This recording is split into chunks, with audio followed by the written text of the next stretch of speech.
Hello, hello, hello. Today I'm talking with Charles-Louis de Maere. We talked about singing Dutch in a German rock band, screwing up quotes when remembering them live in an interview. I'm Hanoulle from Who's Agile. My pronouns are he and him. Welcome to my channel. You see a lot of agilists around me on this screen. If you want to hear me interviewing, please click that subscribe button because these are the people that I've invited so far. If you think I'm missing people, let me know in the comments. And that like button, well, if you liked today's interview, don't forget to click it. Hello everyone, and hello with me I have Charles-Louis. Is that how I should pronounce it in English? Yeah, it's that's how you should pronounce it in English. It's I'm, Charlie. The typical thing with that word, if you say it in French, there's a r sound that you don't find in many other languages. So Charlie is perfect. Yeah, I'm asking because, of course, most of the time we talk Dutch or French, and so that's. Yeah. But I think it's important also with so many people around the world that we keep asking how the names are pronounced. And what I want to show before we jump into some other things is a little bit on where we are. And I'm in Ghent, in Belgium, and you are in also in Belgium, and we go to. Actually, I don't know how to pronounce this. Gré d'Oiseux, is that how? Grédoiseau. Yeah. It was so, of course, it was so. Yeah. Yeah. So also Belgium, and that means that we're also all in the same time zone. So for me, it's a couple of minutes after 5 o'clock in the evening, and for you, I guess it's the same. Yes, exactly. It's the same.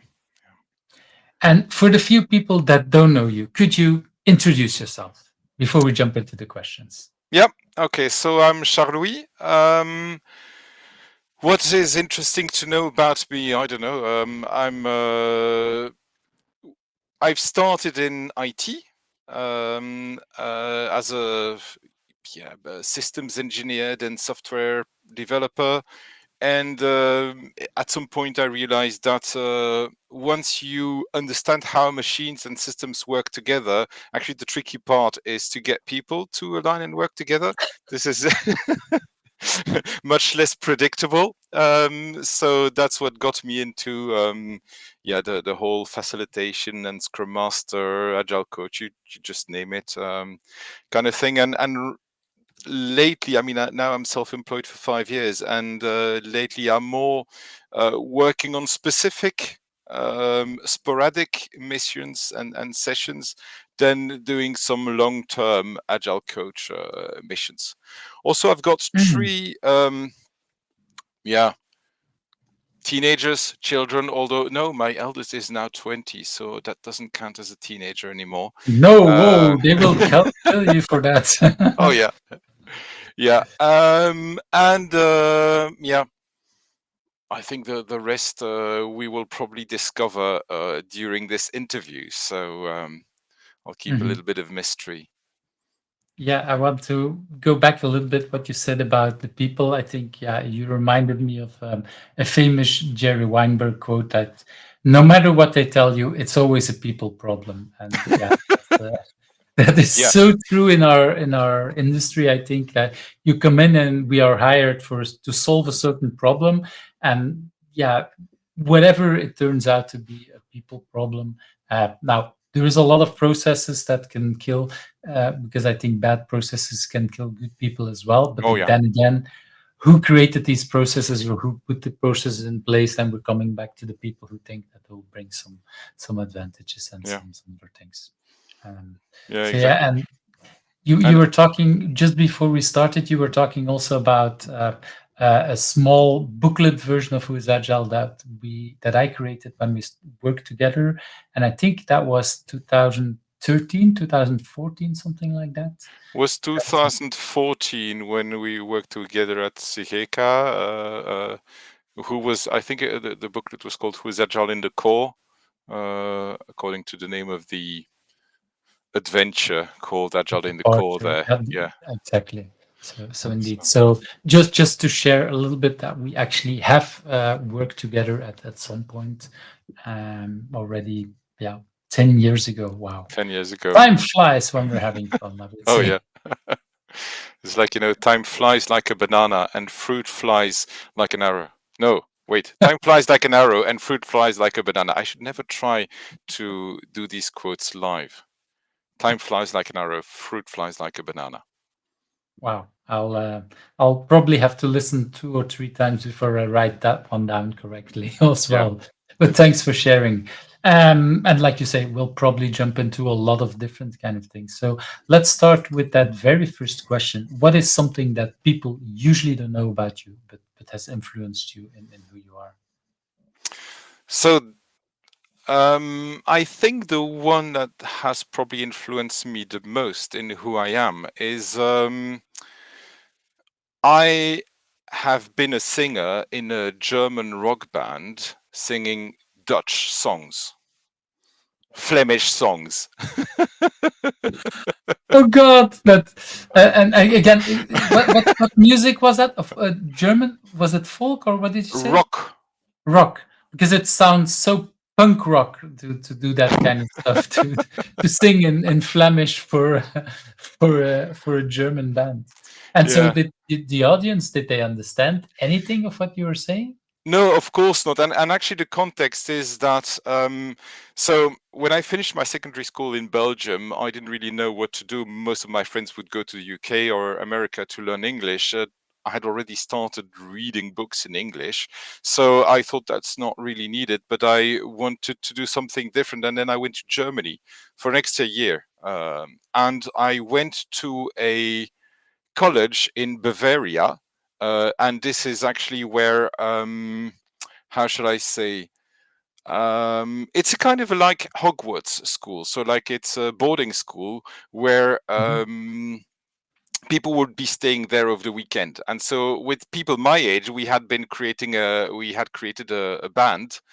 No, the right story is there was this rock band of people from that school, and when they discovered that I spoke Dutch, they thought, hey, could you sing us something in Dutch? And then I took the microphone and started singing some stuff, and in the end, of course, we also did some English songs as well and German songs. But it all started with singing in Dutch, and no one understood it, but they thought it was quite funny to have this Belgian guy singing in Dutch for the band.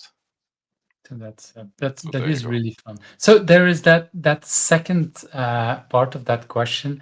How did it influence you in who you are? Could Mm. you say some more? How did that influence you? Well, I think this was something that I had never planned. I thought I would go to a secondary school, I mean, do an extra year and just have some fun, drink beer, or what it is that people that when they're 18, 19-year-olds do when they're having fun with their friends. But I'd never imagined I would have been a singer in a band. And I think the way that it has influenced me is, I mean, I'm not going to say that anything is possible because, at some point you need to prepare something to get there. Um, if I'd say I can become anything, it's not really true because I couldn't become an astronaut if I wanted to. I need to do the work before.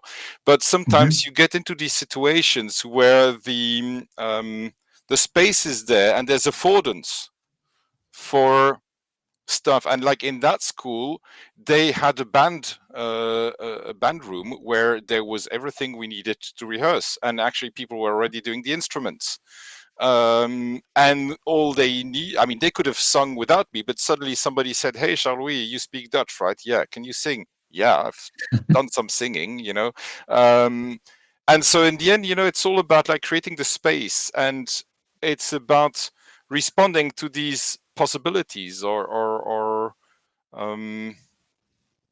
yeah, I think that experiment really showed me that when you look for stuff and when all the situation is in place, you can do something unexpected. mhm. Yeah, and I think I really like what you state about creating the space because, of course, there the space was created for you by the school in a way, and the environment was there. That, if I understand correctly, you were there the whole weekend, and everybody was there, so you needed to do something, and you wanted to do something fun, and so I guess like people that age are really into music and into okay, if you so you hang around with these people, and before you know it, they yeah you join. Um, And so I can imagine with a lot of the work that you do, that is exactly what you do. You create the space and you invite people to join in some of that. Is that a correct statement? Yeah, and I really appreciate that you use the word invite people in, because this word is actually very meaningful. We use it all the time, like you sent me a calendar invite for this recording, although actually the invitation came much earlier. And the also the other day you shared some statistics about this podcast where you've invited so many people, and some people said yes, some people said no, some people didn't respond. And I think the key thing about invitation is being able to say no, otherwise it's not an invitation. Exactly. And to me, holding the space is one thing, inviting people in is the other thing, but people need to do it of their own accord, of their own decision. And their own time. I mean, because that's yeah. I use Calendly for the people that don't know that, and Calendly is really helpful in that way because I set some times where I say, hey, this is the time I'm available, and you can look at just in your calendar and see when I'm Yeah. available, and that works really well. Except if at some point I'm so busy and that or busy at the moments that you're busy, and then it takes a couple of months with like it happens with some people, or the first couple of months is not the ideal moment because yeah, I've literally invited people who were, oh, I'm getting married next week, can you contact me again in like 6 months? Like, of course, yeah, I'm not going to do it. Duh, I would be really bad if you would do that in the week after your marriage. Like, go away. Go have your marriage, your wedding, what is it, a holiday, and what everything you have.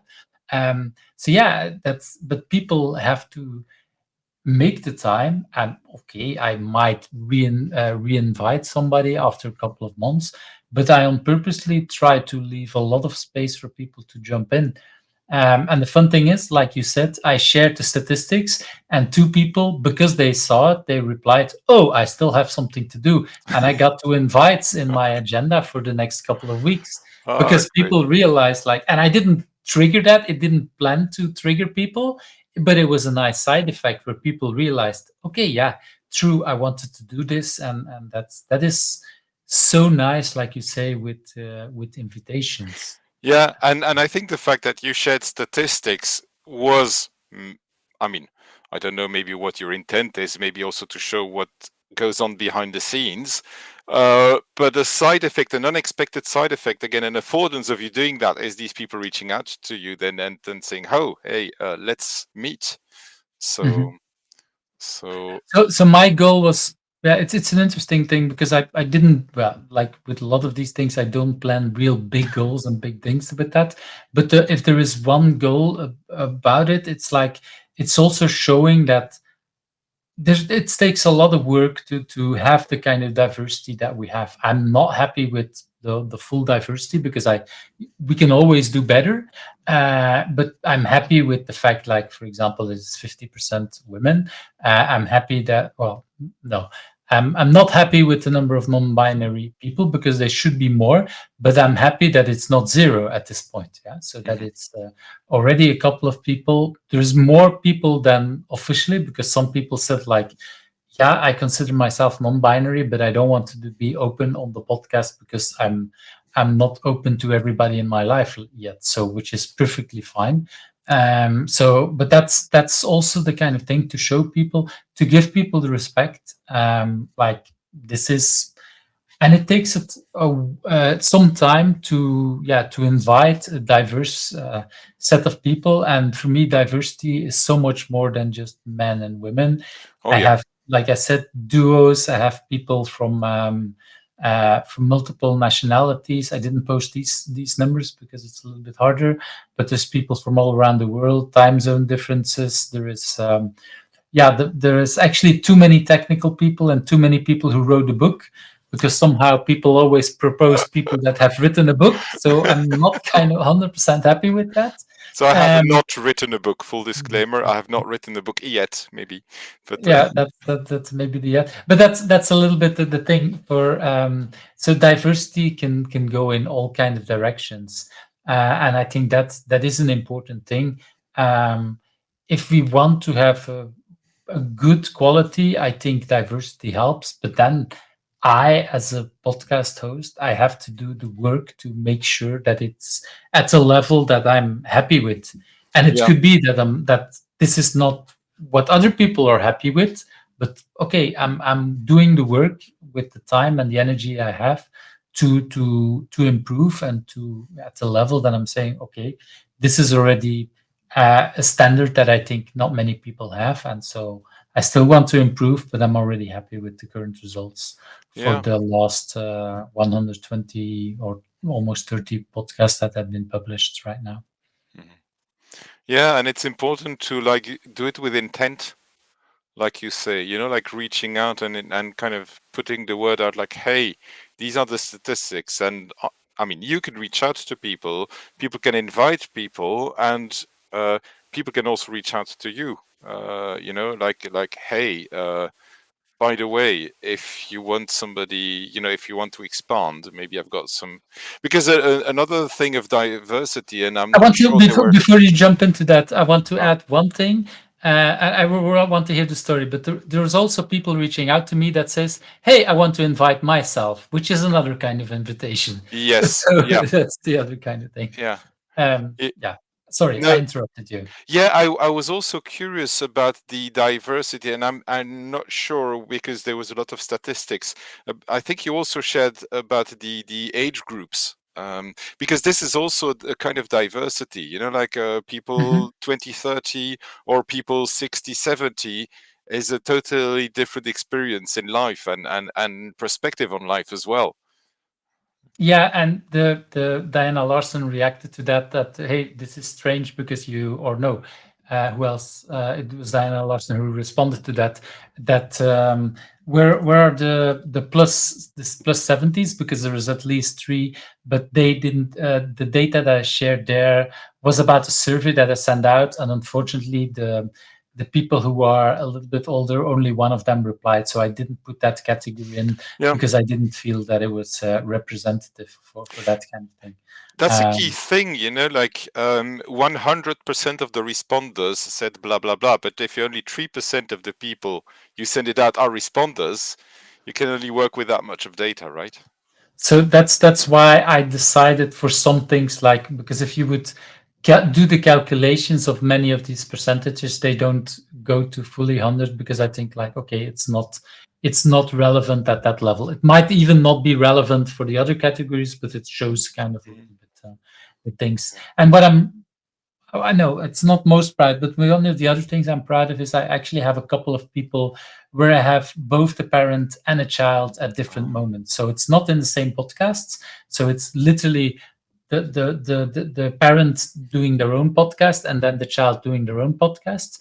In many cases, in the two cases, I need to check. I don't know who invited who, but not important here. But it's nice to hear sometimes also a child talking about, hey, I was agile before I even knew it, because my parent was agile, and that way I used a lot of these things before I knew there was a name to that. Hmm. And that's for me is another kind of diversity. So yeah, that's for me again another way of looking, like, hey, what does it mean? Of course, it's just one data point, or in this case, I think it's two or three of these. It's not so many, but yeah, it's just another kind of extra diversity on some of these things. Thanks for bringing that up, because for me, this is, yeah, indeed some of the things that have been on top of my head last weekend, and been, yeah, with many discussions and many different things. And I think it's important for me to share, because I think it's good that people realize that it's not by accident that there are diversity in all kind of directions. It's a Yeah. deliberate action, and I think that's true for many things. Just like you shared the story, that school, it was not an accident that there were music instruments. Yeah? So for you, it was an accident in a way that you stumbled up and that you did that because you were in that room when these people were wanting or asking these questions. But the school probably deliberately put out music instruments to inspire people to, or maybe it's just to make sure that they didn't do horrible things in the weekends. Probably that's the main reason. But Yeah, I mean, there were enough activities in that school, and like maybe some other stuff that kind of inspired me there was like that school. So I was 18, 19 years old when I was there, right after my secondary school, and they had cars which were available for students who had their driver's license. So imagine this kind of boarding school, Hogwarts style, in the middle of the Bavarian, mountains, and then kids. I mean, or we can still say teenagers having their driver's license on the weekend if they want to go to movies or if they want to go skiing. Well, they just had to say, "Hey, we're gonna take the car." And we're going to drive out. And to me, another thing there was like this whole wow. trust. Exactly, that's the trust to. And was that a car from the school, from a Yep. teacher? How should I see it? No, it's So from the the school. school had like two VW buses, so Volkswagen buses, and I think one Jetta. And if you wanted to have the car, you had to write down the number of kilometers that you would drive and so on. But like it was really there was this again affordance for people if they wanted to, or to drive out and do some stuff, and again, without maybe explicitly saying so, it also puts some responsibility on the, it's not like, hey, let's grab a couple of custom beer and then let's drink and then go with the car, because that won't work. I Yeah, mean, I can or imagine that. Well, it can work, but yeah, hopefully not. But I think, yeah, it's really cool because I hope that indeed it puts people that age, especially if you have already your driving license, it make you realize this is not my car.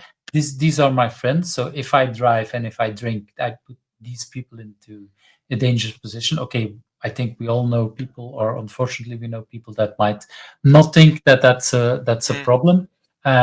But yeah, I see that also when my children, I also have two children that have now their driving license. Yeah, that they're really responsible when they're wanting to car and so yeah, I think it's again making the space for these opportunities. yeah.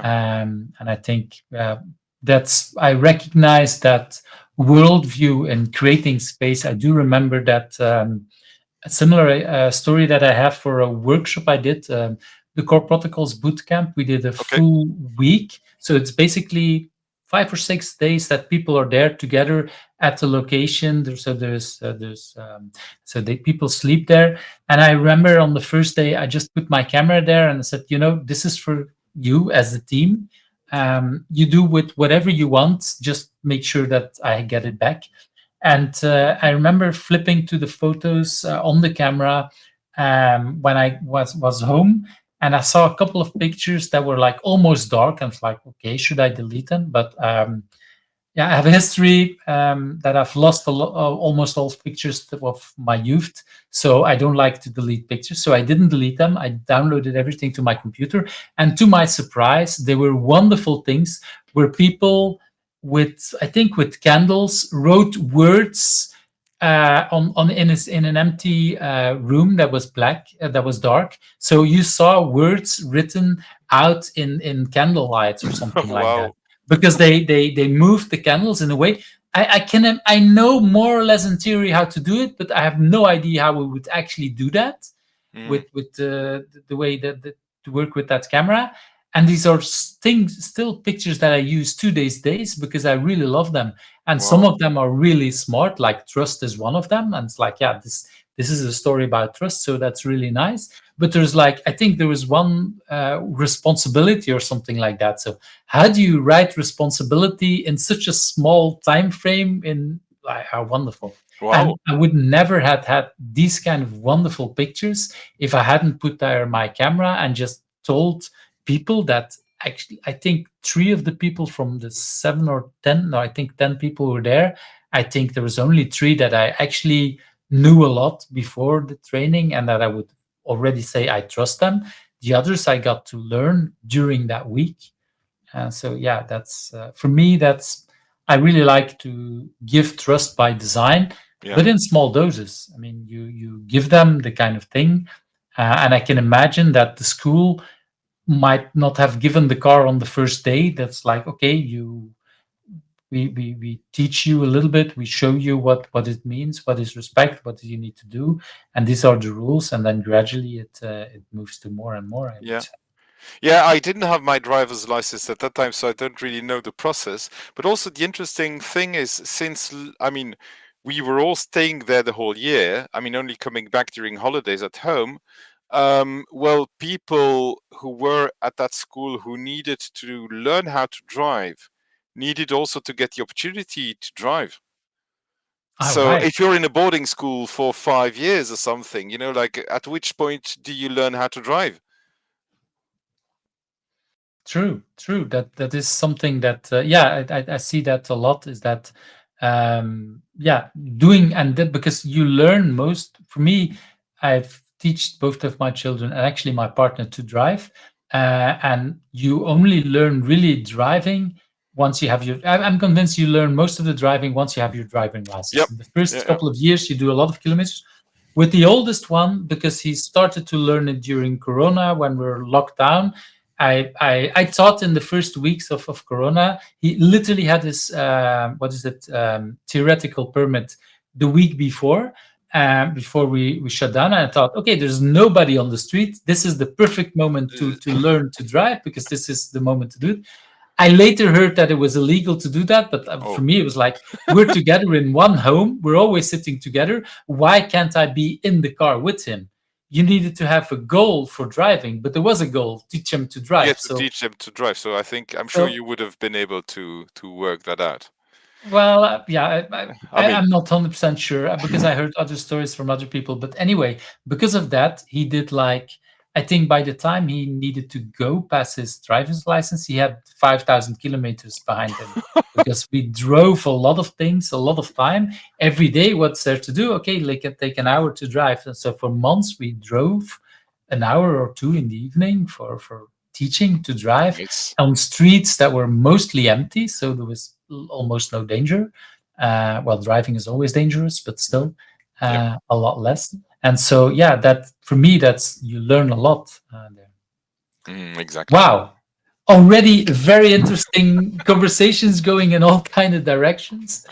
I really like it. Let's move to that second question. If you had not been doing what you've been doing now, do you have any idea what would have become of you? Okay, so this is the time paradox question again.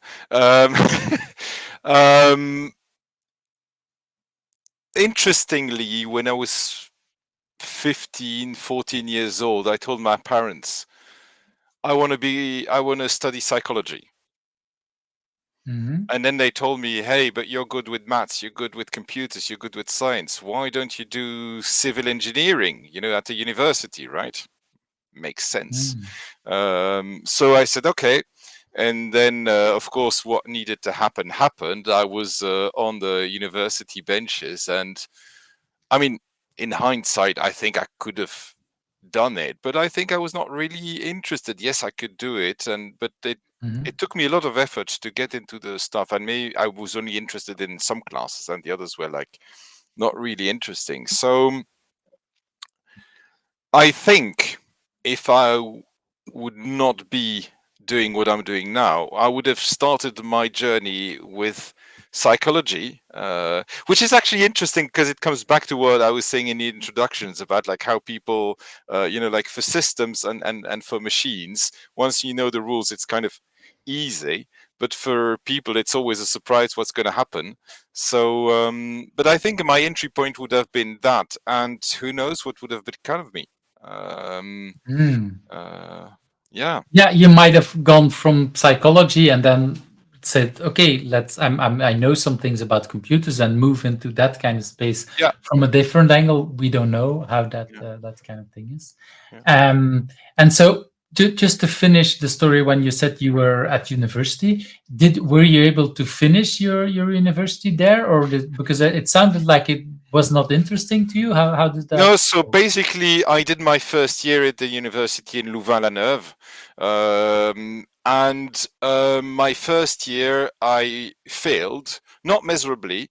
I think I had just under the midpoint or whatever needed to pass. So, like for the second year, I had to redo a couple of classes, and then I took some classes for the next year. So when I did that, I succeeded. So I thought, great, now to infinity and beyond, as somebody would say. But then when I was doing the second year, even though I had already had some of these courses, I failed again. So I thought, okay, if I need to do twice, I mean, each year twice, it's going to take me 10 years to go through the whole university thing. And I was already madly in love with my current wife. I mean, not that I have any other wives, but like, so I was.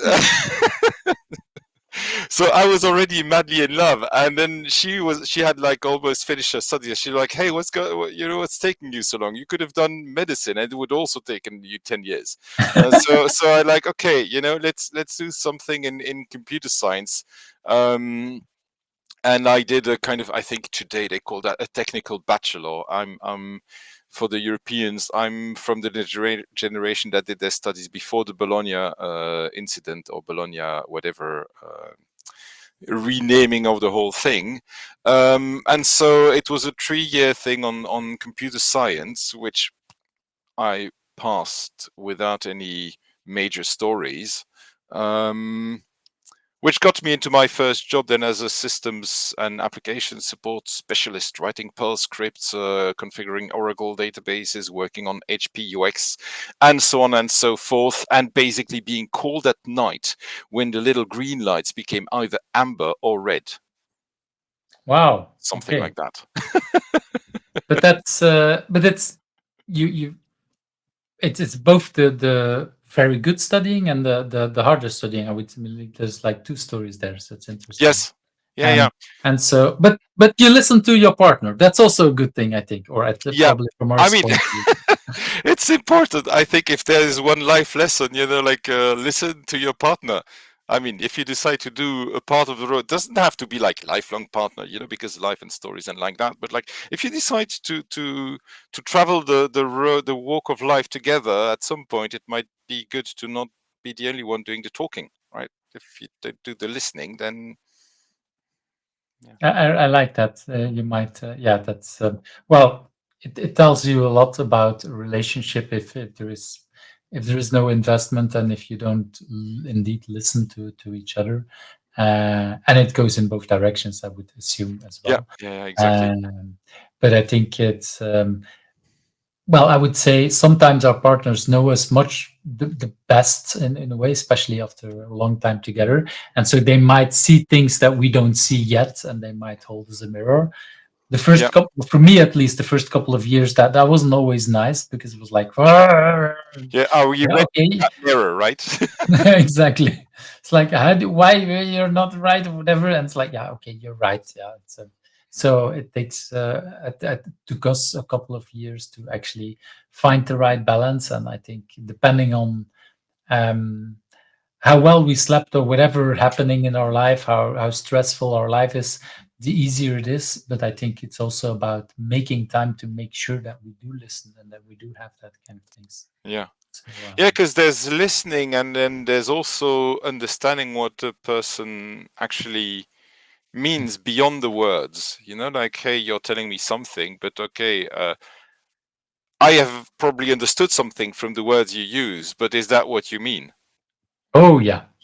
Well, that's the one I talked before about the core protocols. One of the things I've learned from Jim McCarthy is that, and I think he got it from some kind of couple therapy thing. But one of the things or I'm pretty sure he got it from couple therapy. And one of the things he was teaching us or telling us is like a very strange thing, or it looked strange to me, and now I'm so much more used, but many people still find it strange, is that if you're really into trouble and if you have a hard time understanding each other, then one of the tips he got at that time was, or that he was giving to us, is like, you go to separate rooms so you don't see each other, and you text a message to, so you text one sentence to the other person, and the other person, okay, replies to that. Okay, this is what I'm hearing. And if is that correct, or a phrase like that? And when the first person then says yes, it's correct, then the second person says, is there more? And then you continue. Or it's not correct, and then the first person says it's not correct because it's this, or reply something. And it's very interesting how many people feel like, no, you should talk to each other, you should body language. And actually, the return seems to be true. If you don't see how your partner reacts, we are much more open to the core of the message. Because if we if you say something that will, if I say something that will make you mad, and it you might believe it, but you might still have a first impression to, and I might get reactions like, okay, you see, he's mad again, where maybe you agree, but it just takes you a while to accept it. Yeah. And so by taking that space out of that, and what I've learned, because I've tried it a couple of times, also used it with teams where people had to work together, so not in a romantic relationship or whatever, really working Well, who relationship. knows? Well, yeah, in this particular case, I was pretty sure, because they couldn't they couldn't talk to each other. Okay. But I've used it in a way to, okay, let's discuss this a little bit.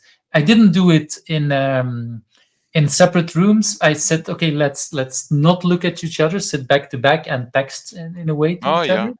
And but it's interesting, because one of the things that happened was that people said things, and the other repeated word for word the exact thing, and then the other person said, yeah, I know that's what I said, but that's not what I meant, and then said something else, and that all kind of things. And this is where I don't know if you're familiar with clean language, because this is also where clean language can be super useful, because there it's also about understanding what is meant beyond the words that are being used. Exactly. Yeah, we weren't talking about clean language at that time, but I think it's the spirit of clean language indeed for me, in various ways, I would say.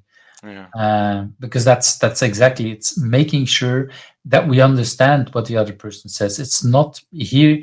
It's so tempting to misunderstand the person, for whatever things. That and especially when we use words.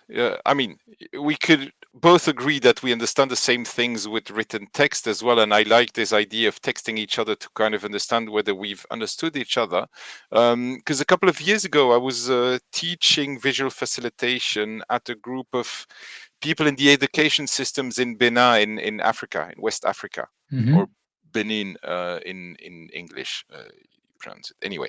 And at some point I said, hey, let's play this kind of Pictionary and let's draw education. You know, everyone would have to draw something that represents the word education. And I had drawn a plant, a plant growing out of the soil. Okay.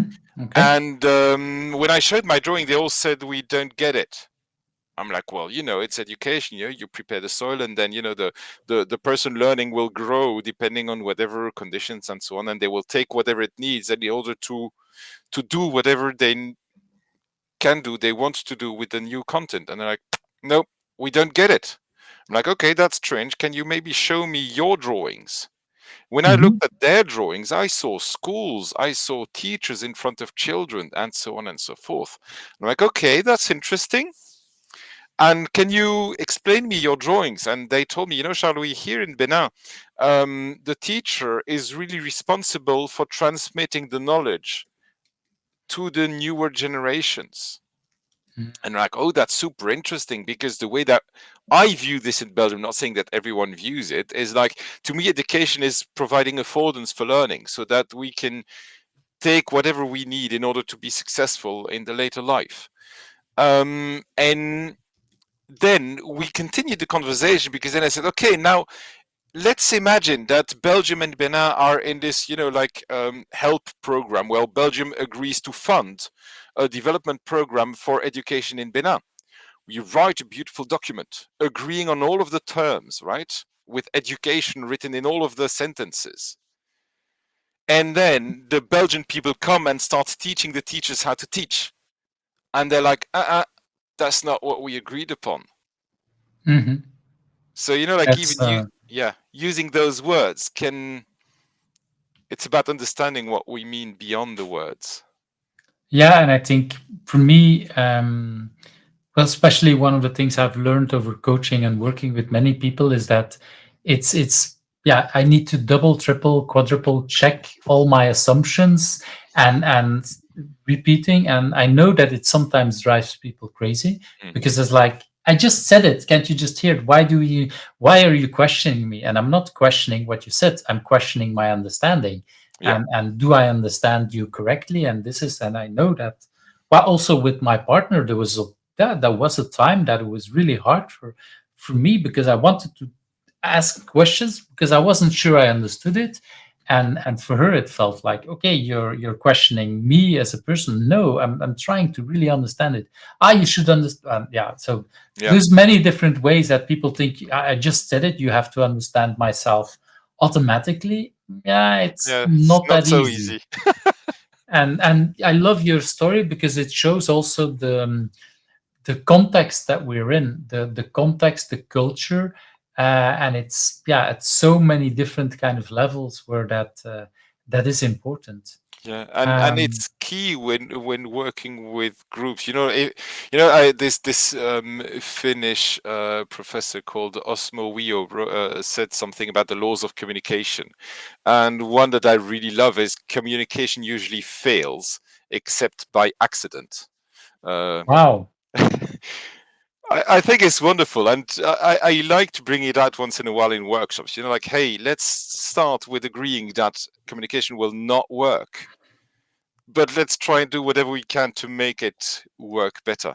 And I don't know where I was going with this, but But yeah, yeah, it's a wonderful thing because indeed many people consider that communication is easy, and actually, what that professor is saying, it's the opposite. If it works, you just have luck, and it's not that easy to make it work. yeah, You again go for deliberate action to make sure that we understand each other. exactly, yeah. Um, and yeah, the more complex our differences, our contexts are, the harder it can become, I Hmm. would say. And about harder, I want to move to that next question. What do you consider your biggest challenge, and why is that a good thing for you? Hmm. So sometimes okay, that may sound arrogant or wrong or whatever, but like right now, and I've been self-employed for 5 years, and I don't see currently big challenges ahead, or that Mm, I don't consider myself. Um, I mean, for the last 2 years, I mean, in the first few years of my life as a self-employed, I had like a longer term contract as an agile coach, and then next to that, I was doing my trainings. But now it kind of flipped around, and I'm more like doing ad hoc work, mm, and so I try and see what my challenge could be. Maybe build sustainability in my organization, because with ad hoc work, it's never guaranteed. And at the same time, right now, as we speak, I'm like, um, I don't want to say lucky enough, because it's probably not luck, and it's probably also the result of my work. But the next couple of months are kind of already prepared, and I've got stuff that comes in. So okay, so maybe then my challenge is finding a balance between the time abroad and the time at home. That's an mm, interesting one, and a harsh one too. Kind of, we were talking about the mirror earlier on. This is the hard question and the hard topic, because one of the advantages of having many friends in different countries is that it also creates affordances or opportunities to work together. mhm. And then it also provides opportunities to go someplace and to work there. Like, for instance, the last 2 weeks, I was in Switzerland for 2 weeks teaching visual facilitation. On 1 week, it was for firefighters, and the week after, it was at a hospital. So totally Wow. different contexts. I'm not a firefighter. I don't have any expertise in nursing or like in what is it that hospitals do, but still I learned so much from these opportunities. And then it's still, while I'm there, I'm not at home. And with children leaving the house bit by bit, it also becomes something. Like, I mean, my eldest daughter has now been out of the house for 2 years. She's learning upholstery in France. And that also means, of course, that as long as I'm abroad, having or spending, no, it's not about spending time, having time, being together with my family is not there. Mm. Mhm. Yeah, it's something that we again need to deliberately make plan time and think Yeah. about it, and yeah, And then again, I'm also thinking that in the way that the work is currently organized, and also what we've learned uh, about working remotely. For instance, a couple of years ago, and I've shared about it on LinkedIn, and you know the story. My one of my daughters got hospitalized because of her depression. But at Mhm. that point, what I said, I contacted my client and I said, "Hey, right now we've got like a situation at home. My daughter is at the hospital, and like I can't do my work correctly and also Mhm. take care of whatever's happening at home." So I decided to put it all on hold. I was working for Proximus at that time, and they were really like understanding and kind of say, "Yeah, just call us whenever you're uh, back on track or back in action," and Mhm. that's that. So but it's about, yeah. So why is that all a good thing for me? I think it's a good reminder that time passes, time flies like an arrow, as we said earlier on. Um, I will never get that time back. Mhm.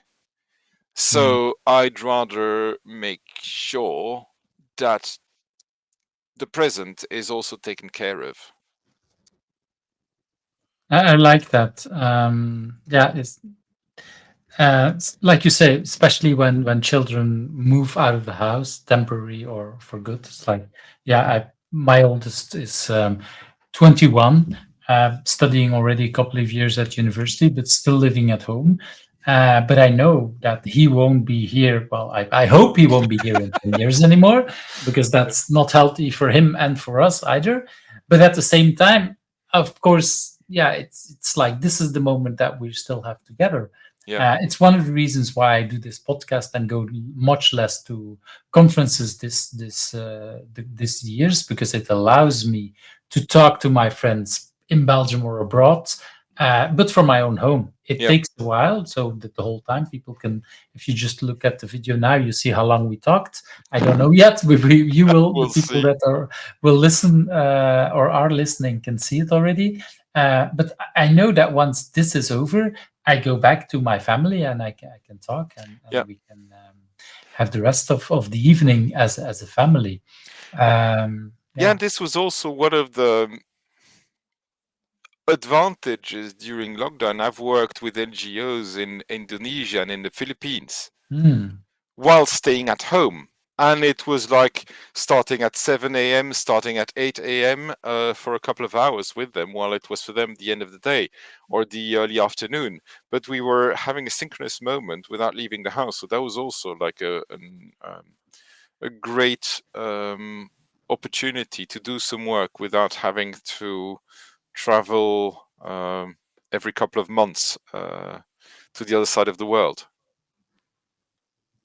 That's yeah. It's these are the kind of stories that is interesting, because it's yeah that I'm not going to say that lockdown was good for people, because it No. definitely wasn't, but there were some silver linings, I would say, on the bad parts, that it allowed people to play or experiment other ways of working. It allows things like what you just shared, working with people in other countries that maybe you'd never done before, or not at the same level, I would say, Mm. and still be together. And I think I see a lot of people that looked, and for some people it was horrible. They were like, yeah, no, I want to physically meet and hug and whatever. Um, and all the time I don't want to work from home. And for others, like, yeah, but it allows me to work in countries where it would be impossible to fly to or too Yeah. expensive, and especially one day after the other, because you could work in one country and the next day you could work in another country, or in the afternoon work for another company. Yeah, and the expensiveness of it all. I mean, for an NGO to fly a Belgian person regularly to Indonesia or to the Philippines has a cost. For Oh that yeah. person to kind of launch whatever it is they use as an online cooperation tool and meet synchronously has a different cost, usually much less. Yeah, and well, and it offers opportunities for places. Yeah, when you can't leave your country for whatever. I'm working today with people who are in Ukraine, in Lviv, and so Uh, the male can't leave the country at this moment. Or if they leave the country, they can never go back. So it has well, a yeah. very expensive cost. Uh, it's also, it could be a dangerous cost of still living there. That's a different kind of story. Mhm. But it allows us to keep working with them Yeah. independent from what's happening in their country. It doesn't mean that these people are well, they're still traumatized, I think, and in many ways, it's Oh, yeah. I can definitely see and feel that it's hard for some people in some days, but still, I would say also working gives, or at least some of them have told me that for them, working gives them also a way to not focus on what's happening in their country, and working and allowing other kind of opportunities. Yeah. And I tie this working gives the opportunity to focus on some other things also, to like when my daughter was hospitalized. For my wife, she needed to work so that she could also like have a kind of space where she would not be focusing on that because it was overwhelming. Um, but with the kind of work that I do, which is like facilitating people working together, I need a huge amount of energy to make that happen if I want to work well. And Mm. so I So can't you imagine. needed the mental space to do Yeah, that, and when exactly. you have a child in hospital, I can imagine that you I, don't have that mental space. no, I prioritized my family well and my own Mhm. well-being. Mhm. Um, yeah, Yeah, I think that's also a very important thing to do. So talking about big challenges, I can definitely think that that was a big challenge. yeah, Now, with I can all the imagine. stories that you shared, I hear a lot of passion, a lot of drive. Do you know where that drive or where that passion is coming from?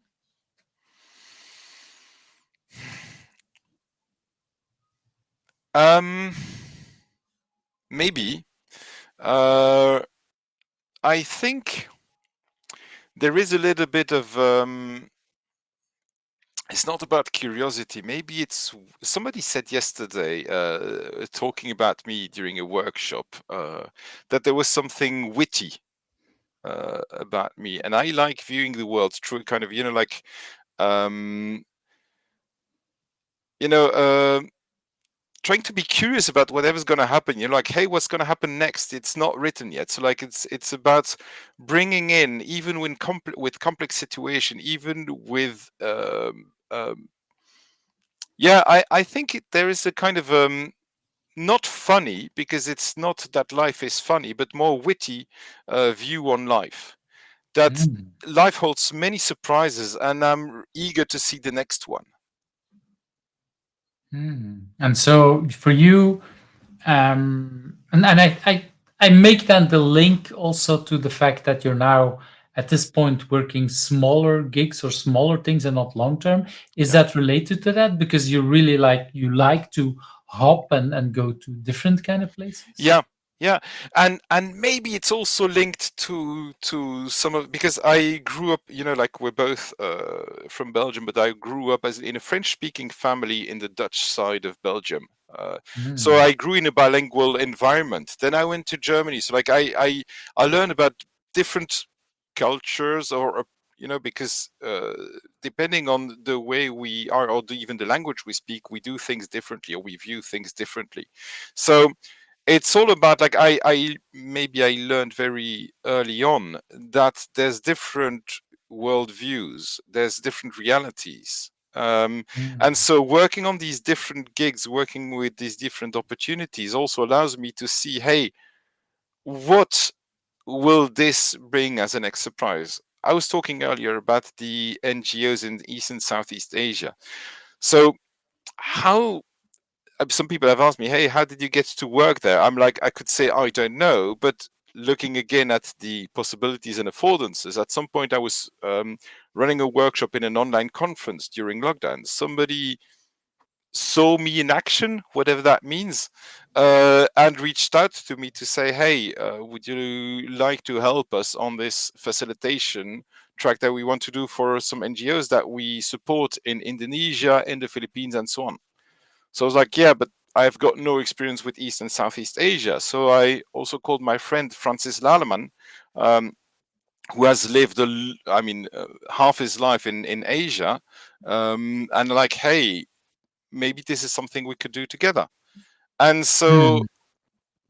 again, we worked on this facilitation track with these NGOs again, but we created a format, or we created a structure for learning together. But at the same time, I also learned so much when working with these people. For instance, I was working with an NGO in the Philippines that works on it's called Lunas Collective, and they work about all so the role of women in society, also the whole gender spectrum. Mhm. Also, initially they started as a support group for survivors of gender-based violence. And so this is also Wow. something like already the choice of words, survivors instead of victims, also shapes the whole reality. Mhm. Uh, but when we started working together, I said, hey, I'm a white middle-aged man. you know, I have no experience of what it is like to live in the Philippines.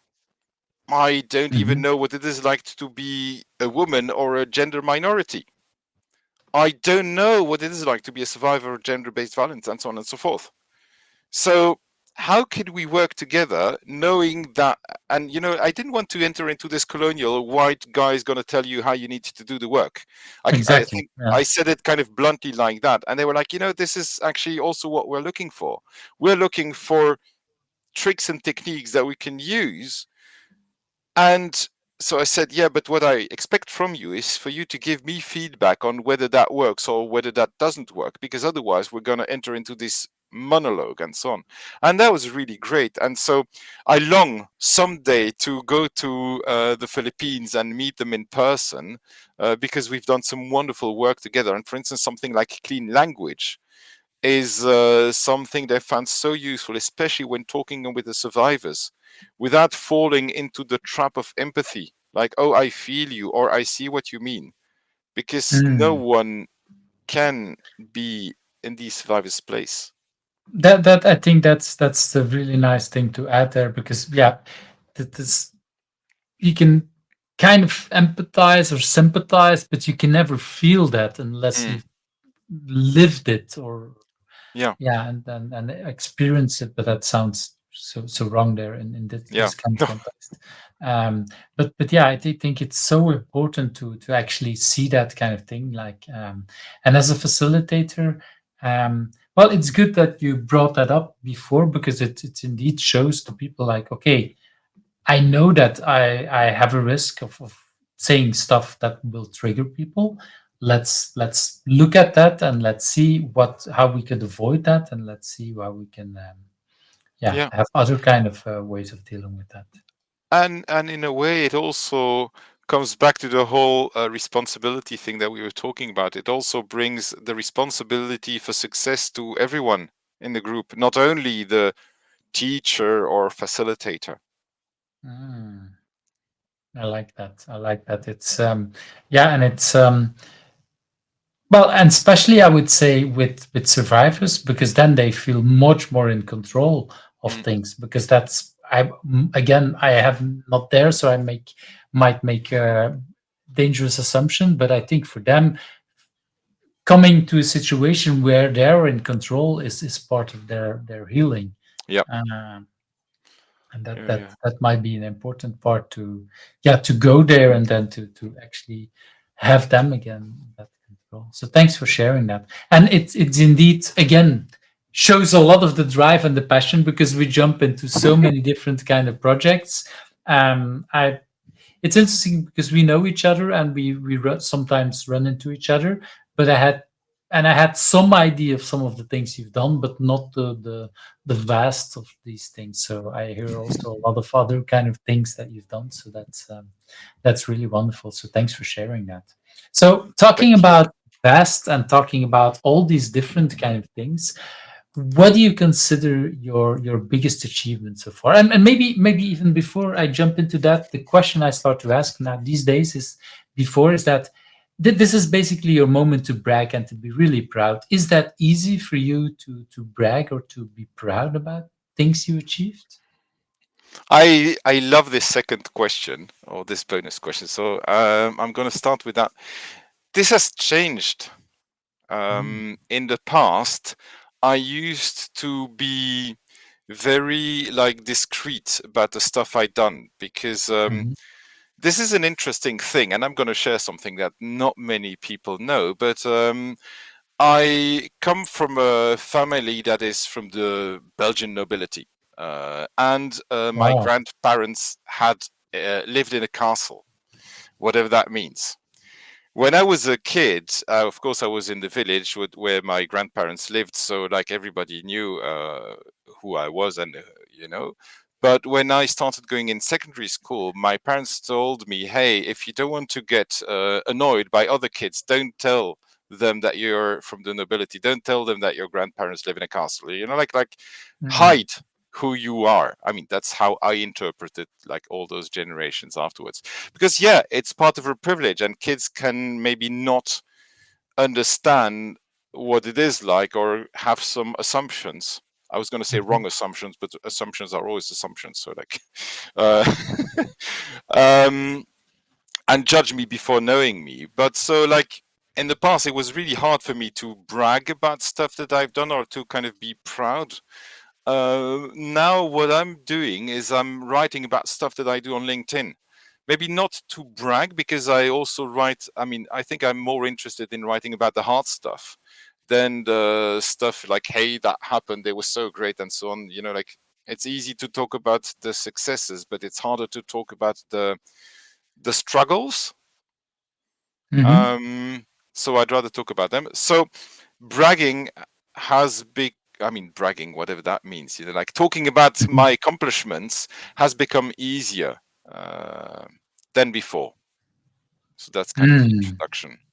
And is that something you consciously did, or is that something you've learned, or how do you Okay, change? What changed? You know? when you say something that I consciously did, what i- is it? The changing that you want to know more about? I hear that you've changed or Yeah. you behave differently. So I wonder if there is something that triggered that, or if you did that, is that a conscious choice, or is that, I don't know, what do So you?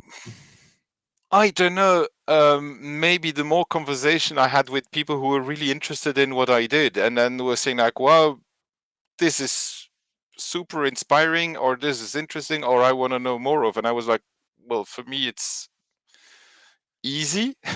That may seem very arrogant. So, like, for Mhm, me, it's like I don't need much effort to do that. But when I look back, you know, like the other day, I was looking at some of the organizations I've worked with since I'm self-employed, and you know, I was talking about the firefighters in Switzerland. I'm talking, you know, I've worked also with a hospital. I worked for some NGOs in East and Southeast Asia. I worked with Proximus. I've worked with Swift. I've worked with, you know, many other different organizations. And the key thing is I have been able to work with them on a one-to-one level. So like it's not like going through a third party asking me, "Hey, can you work with them?" So mhm, like I've been able to work on some projects, products with some organizations where I'm like, okay, you know, this is actually quite cool.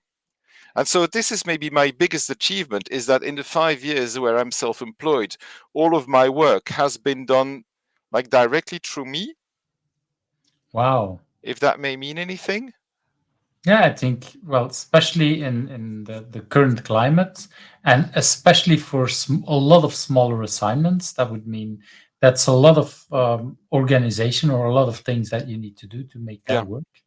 Yeah. Um, um, So yeah, yeah, that's my thing, like being able to work with many different organization in many different contexts.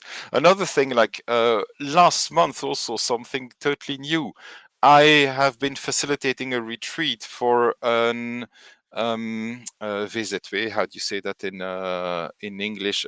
An association, non-profit association, non-profit. um, that focuses on using or applying yoga in healthcare. And they were going through a kind of rethinking or reorganization. They want to do things differently with the budget and with the way that the different members would contribute and participate.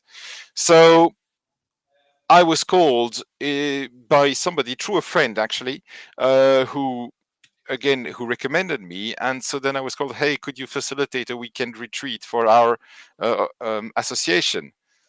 I was like, well, let's see. And then in the end, I was there a whole weekend, and not managing that group, holding space for that group to figure out what their new uh, structure would look like. And Wow, that's.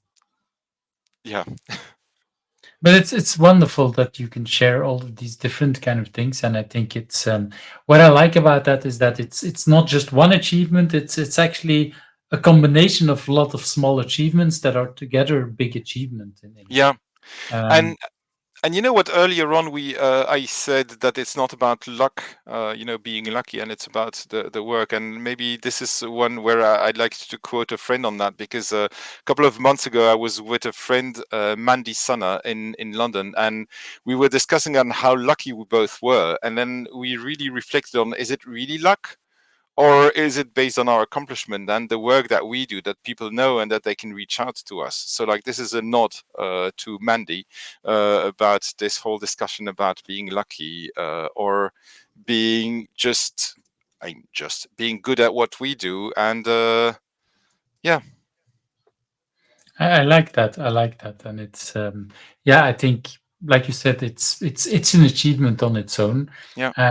and it's yeah. It reminds me. Oh, I wonder if it's Tiger Woods or someone else that people call them like, okay, you were lucky because he did some kind of strange shot with golf, I think, or I think that or it could have been a tennis player, but I think it was Tiger Woods that said something like, "Yeah, I noticed the more I practice, the luckier I get." And it's like, yeah, Yeah, I love it. It's really that, because sometimes people say, how do you get all those clients? I mean, I work on a facilitation track with Vinted, the Lithuania's biggest unicorn. Yeah, the first unicorn. I don't know if biggest first. Mhm. This is something to debate. But like, how did I get there? Well, probably luck, or that Mhm. other thing, that practice and that doing the work. Yeah, that's it's work, and then people see you and then and reference you and you go for the next step. So really Yeah. wonderful, wonderful stories. Let's move to that next one. What do you consider? Or do you have a personal agility tip to share? Is there anything that you say this is something I'd like to share with the rest of the world? Yeah. It's the personal agility tip that I have to share. It's also something I know. When we work, whether we use Scrum or Kanban or whatever, what we try to do is we try to focus on, I would say, the now, or the immediate future, and to try and suspend our judgment for whatever's going to happen next. Mm. Like, there's no point in today planning what's going to happen in August, to the last minute.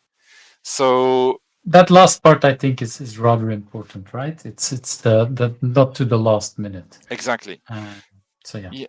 So it's more about suspending judgment and about like figuring out what needs to be done right now and knowing that the pieces will probably fall in place at the right time. I think Pascal van Koenberg a couple of years ago had this great presentation on real options, Mhm. where the idea is to suspend the decision until the last, not the least, the last responsible moment. Right, exactly. And I seem to have a problem with my camera, but I'm still here. So Yeah, I see you are currently, like in a very thinking mode, but I can still hear your voice, so I think it's good. yeah, I tried to change a little bit. So I'm not sure what's happening because on my side I don't even see anything anymore. Okay. But I'm working on it. But anyway, the you mentioned Pascal. What do what did you learn about that whole way that he teaches that, or the way that he talks about? So the full disclaimer is I have not seen Pascal teach it. I've met Pascal once or twice. Oh, now you're totally gone. I'm going to continue with the story.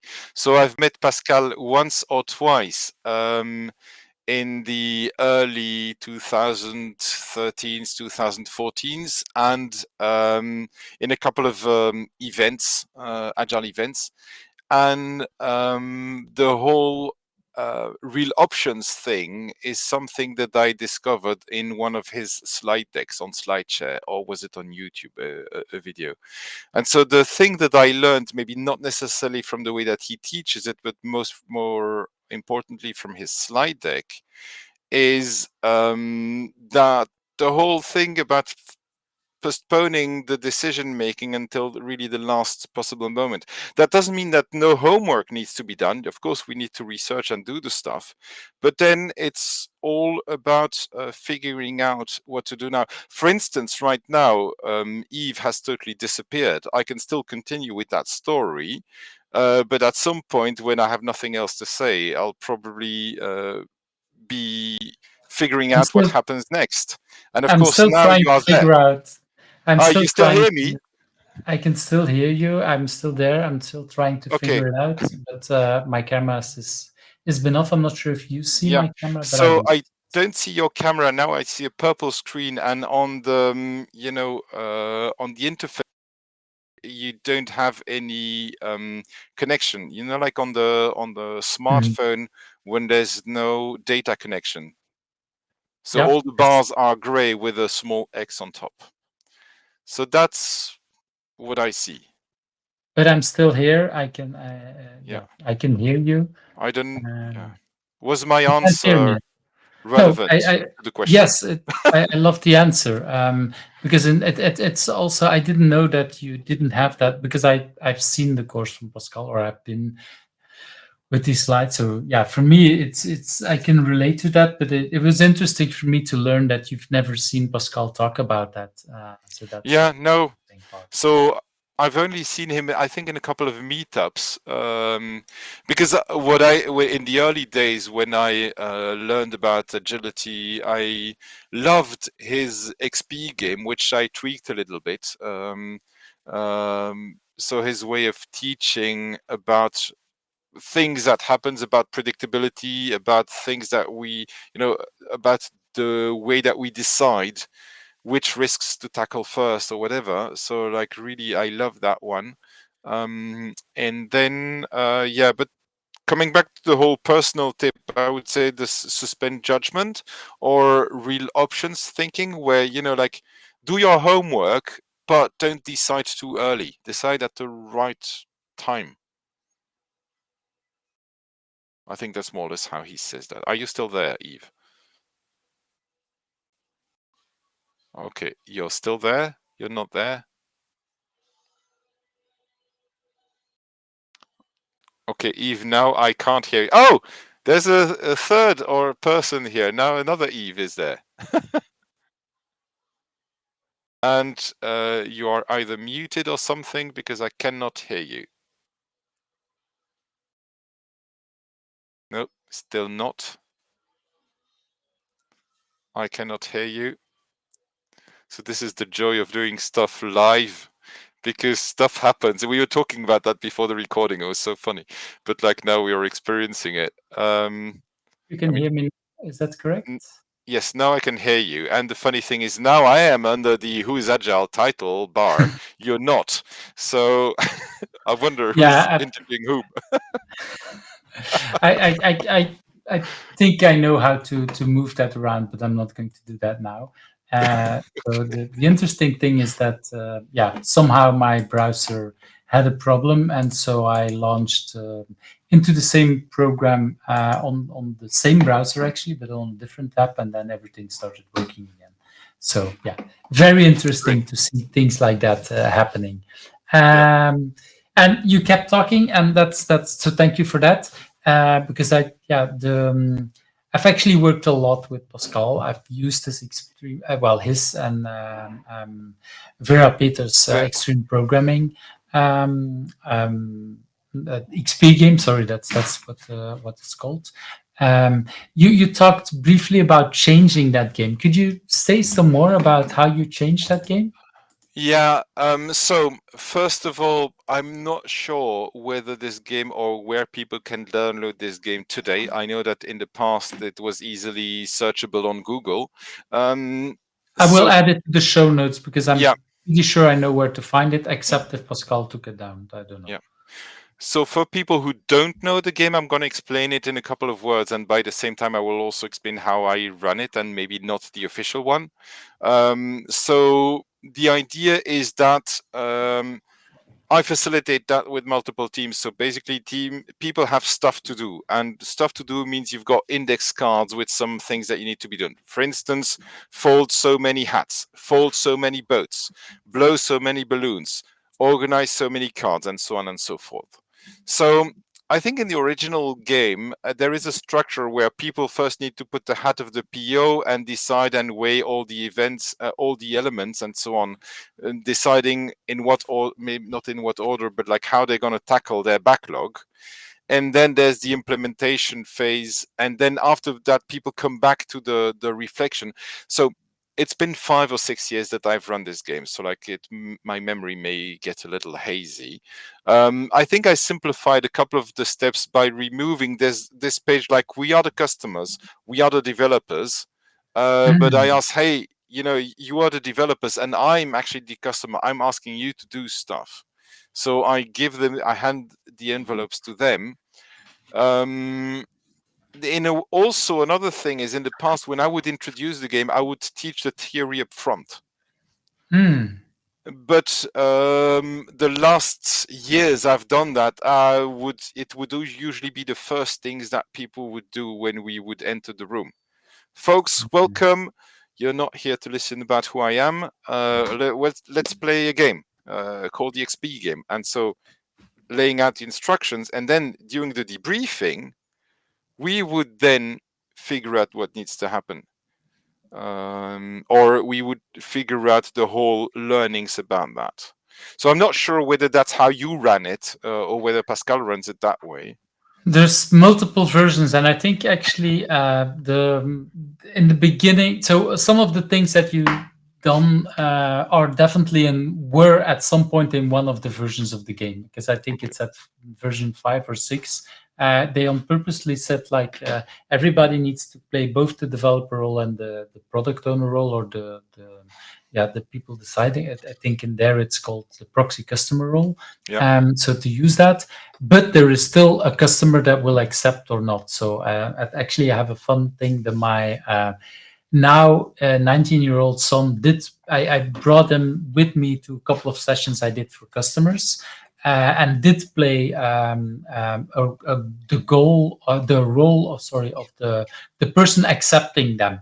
Yeah. And it was interesting to see how people didn't take him serious, because at that time I think he was 12 or 13. Oh, okay. And people were thinking that they could bribe him, like actually giving money, like 50 euros, if you can No. accept that story, and these kind of things. And they were serious. They were really wanted to offer him money, and they were thinking like, yeah, that it's a 12-year-old who will not love money, Yeah. and because they wanted to win. But that was giving very interesting debrief. And do you not take things seriously? And I literally had one time where there was a developer that said, "Wow, I'm working in my free time. I make a website for I won't name the name, but it was a famous singer in Belgium, a young girl that was so she wasn't. I think she wasn't even 16. So he developed the website for her. She was famous, like singing everywhere, whatever. But he didn't take her seriously. She knew what she wanted from the website, Oh, and he realized by playing the game that he was actually not listening to her, that he was actually treating her like, yeah, a child. Well, she was paying money and lots it's of her money. stuff. Yeah, yeah, yeah. Exactly. So it's like, duh, she's deciding.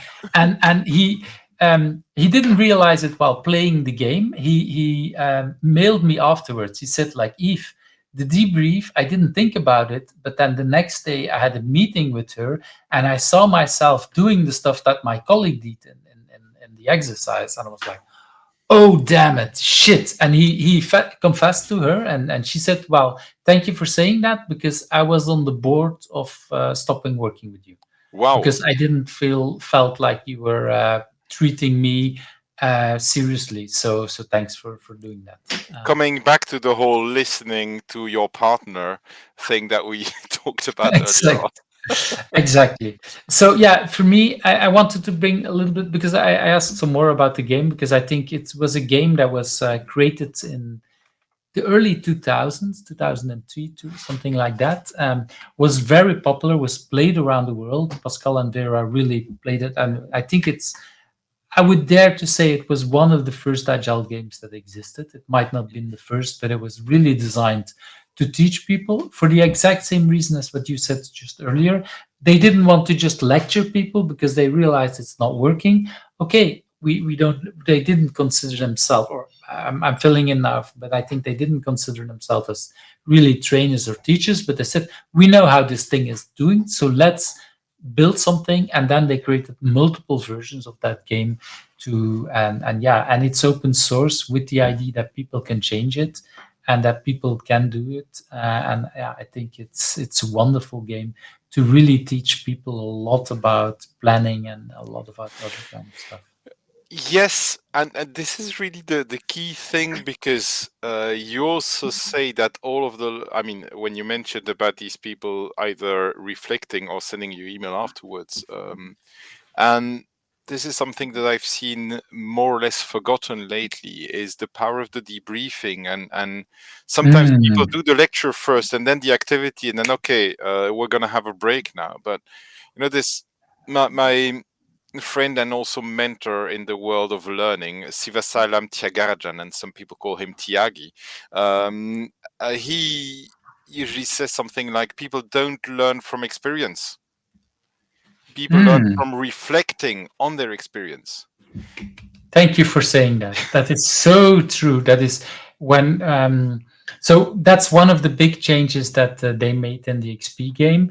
The game is typically, it takes 3 hours to play. Yeah. Yes, I've done smaller versions, but they don't are not that powerful. I once created a game with my father that was at minimum 3 hours, sometimes taking 4 hours, and we have been asked to do it in 1 hour, and we always reject it, because for us, there is more than an hour. I think an hour and a half debrief, but then in multiple parts. So you do a little exercise, you debrief Yep. first on your own, then you debrief together in smaller groups, larger group, blah blah blah. In total, I think it's about an hour and a half of debriefing, and people just say, "Can't we just play the game and not do the debriefing?" Well, no, that doesn't make Yeah. any sense. Yeah, and to me, this is also related to the way that people perceive learning, because sometimes people say, "Just give me the theory, and I'll get it." A No, couple you of won't.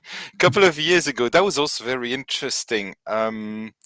A company from Paris called me and said, "Hey, can you do us a 2-day agile training?" I'm like, "Tell me more."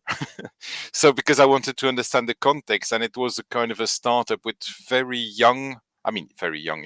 Most of them, it was maybe their first job and so on. And the startup has grown, doing technical stuff on insurance. I mean, calculating the theoretical models for perils like hail, wildfires, and so on and so forth for insurance policies. So basically Wow. very specific stuff. And they wanted a 2 days training, doing the basics of agility, the manifesto, Scrum, Kanban, some of XP and so on. And I'm like, when I hear about your context, I was saying, if you really want a 2-day training, just give me the money and it will have the same impact of me doing the teaching. Because what's in it for them? How are they going to use it? If I give you the theory, like, what problems do you want to solve with that theory? And so I told them, hey, what if instead of doing that, we would do a series of half-day workshops, let's say 4, so that covers the 2 days, over a couple of weeks. And in every workshop, we come out with something. I mean, we start with an intention, we uncover stuff, but we give ready-to-use answers based on your context. So it would not be a training, but more of like, what kind of principles from agility, or what kind of principles from extreme programming, or from self-organization and so on, do you need right now in your current context? Because of my expertise or experience with different groups, I have already done the work for you. Let's work on that. Like, you tell me your context, we work together to figure out what is it that you need right now. And so in the end, instead of doing 4 half-day workshops, we did 3. Because at the end of the third one, we had achieved the goal, and then I invoiced for 3 workshops and not 4. So they had gained half a day. And this is so important, because you mentioned earlier on, you don't have a third party in the middle, and if you would have a third party in the middle, they would be pushing you for doing a 4th, or I can make it 5 or 6. Like, no, my customers only need 3. So let's adjust there, and that is for me so crucial in that whole story. I didn't think of it that way, so thanks for bringing that up. Yeah, because of course with a third party, they would have tried to make sure that the original contract or budget was fulfilled. Otherwise, they would lose money on it. Yeah, that's yeah. You know what? I didn't lose money. I gained time. and trust, I would say. I've okay. I need to say to see how I can bring the story to not accuse anyone. But I had once, now talking almost 20 years ago, that I was contacted by a third party that for developing something, and when I went into the interview talking with people, they wanted to hire me for, I don't know, a month or whatever. No, actually a couple of months, to do something independently from their development work. So I would do it, I would work together, but basically because they didn't have any development. It was as a kind of outsourced project. But there was a third party in the middle that could do that, but they didn't have time, and that's why they hired me. That's the thing. And they explained to me, and I was like, but you can do this in Excel. I can, there is just, okay, it's a very difficult formula, whatever. I do remember, but it's not important. But it's something that not many people would do, but I'm pretty sure I can show you how to do it in Excel. And so basically I showed them, and there was no work for me. I literally had no money. I just spent, instead of an hour interview, I spent 2 hours or something like that. And the middleman, wasn't luckily not in the interview. And then later on called me, it's like, well, but this is 3 months work that you're throwing away. And it was really mad. But that customer, that person, well, the person is no longer at that customer, but that person still calls me 20 years later when he wants my advice for certain things, because he knows I will not bullshit him. I saved him 3 months of work, or his boss or their company, because I showed them how they could do it themselves. And I think in the end, I did then half a day to show them and set it up for them, or something like that. And so the company in the middle didn't want to work anymore with me, and I was happy. Like, no, that real customer is really helped, and they are still calling me 20 years later. And that's And I think this is super important. At least in the way that I view the world as someone who's self-employed. So basically depending on other people's wanting to work with me. A couple of things, like one, being relevant, like not bullshitting them, as you say. And secondly, another thing that I don't like to see is throwing money out of the window. Sometimes people really want to work with me. And I know that I may have some unconventional approaches. So sometimes I talk to somebody and they say, hey, can you do a workshop for our teams? And I'm like, okay, but like, what's the context like? Because maybe you and I could get along, but I don't know the people who will be in the workshop. So it's about ensuring also that the conditions are in place for success, because no one wants to throw money out of the window. And I mean, I Well, don't. if it's not their money, they might care less about it. But definitely, there are people who are in charge of the money that don't want that. And let's face it, it's for us also. Okay. Sometimes I'm not going to say I don't like to be paid, because I of course like to be paid and paid what I'm worth for the work I do. But these kind of things, if I'm paid in a way that I know it's useless, it's not helping people, it's not fun either. And that doesn't help people to be happy about my work. No, and I think this is also super important, the being paid at one's current worth, whatever that means. And this is also something that I've learned in the past, because when I was an employee, it was very difficult for me to talk about salary and talk about salary increases. But now that I'm self-employed, it's interesting how I've shifted from a kind of a day rate or hour rate or whatever to kind of, hey, this is the work that we're going to do together. And so this is what this body of work represents. And it's a lump sum. It's not based on the number of days or whatever. Maybe there's a very complex formula, but it's more because if you look at the work where we will be synchronously in the room, it may be a certain number of days, it may be a certain number of hours.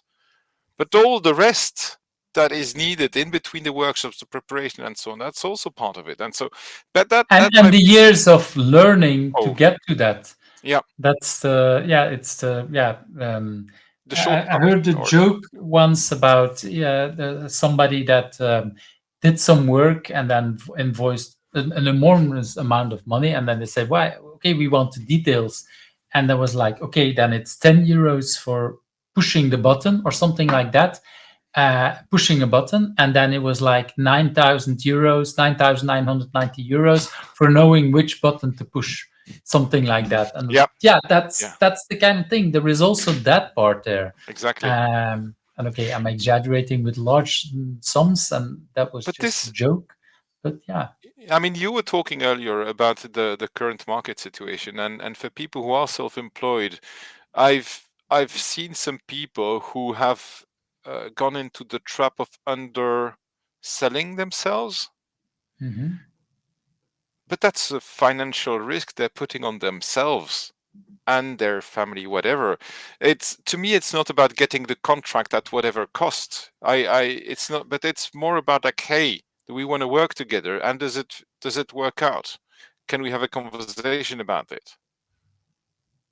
And what are the goals? Do we need to adjust the goals? Because if we adjust the budget, maybe we need to adjust the goals. And of course, when I am running a workshop for a non-profit association, or when I'm doing a workshop for a corporate, well, the conversation is different.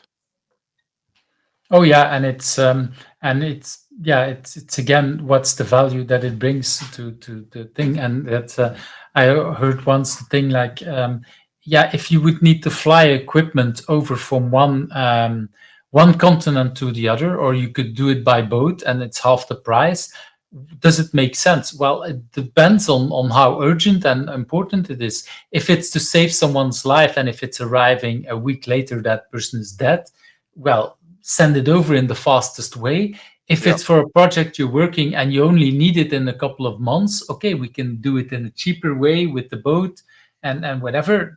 That's whole different kind of things. So speed, money, it's all that goes as again a lot of other kind of topics about being self-employed and whatever that goes, and that is also very interesting, I think, for people who are self-employed or even have a company, they probably might recognize it. Or for the people who want to go self-employed, there is a lot to learn there.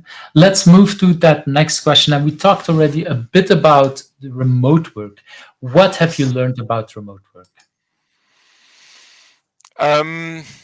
Well, I've learned a lot about remote working. One is that it is possible to have meaningful and deep interactions with human beings, even when working remotely. Just look at us, Yves. Just look at your Exactly. podcast. You talked about what, 120, 130 podcasts that you've already published? Mhm. So if Yeah, it's exactly. possible for us to have meaningful interactions, it's probably also possible. I mean, it's definitely, certainly possible to do it online.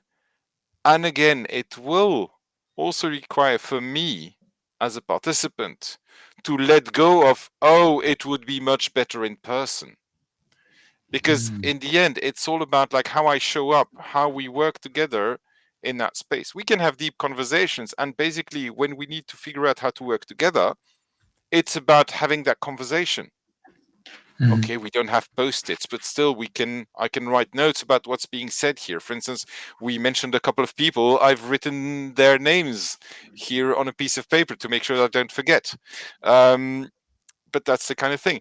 Running a workshop in person or remotely needs some slight adjustments, but sometimes the adjustments are much less than what people would expect. Mm.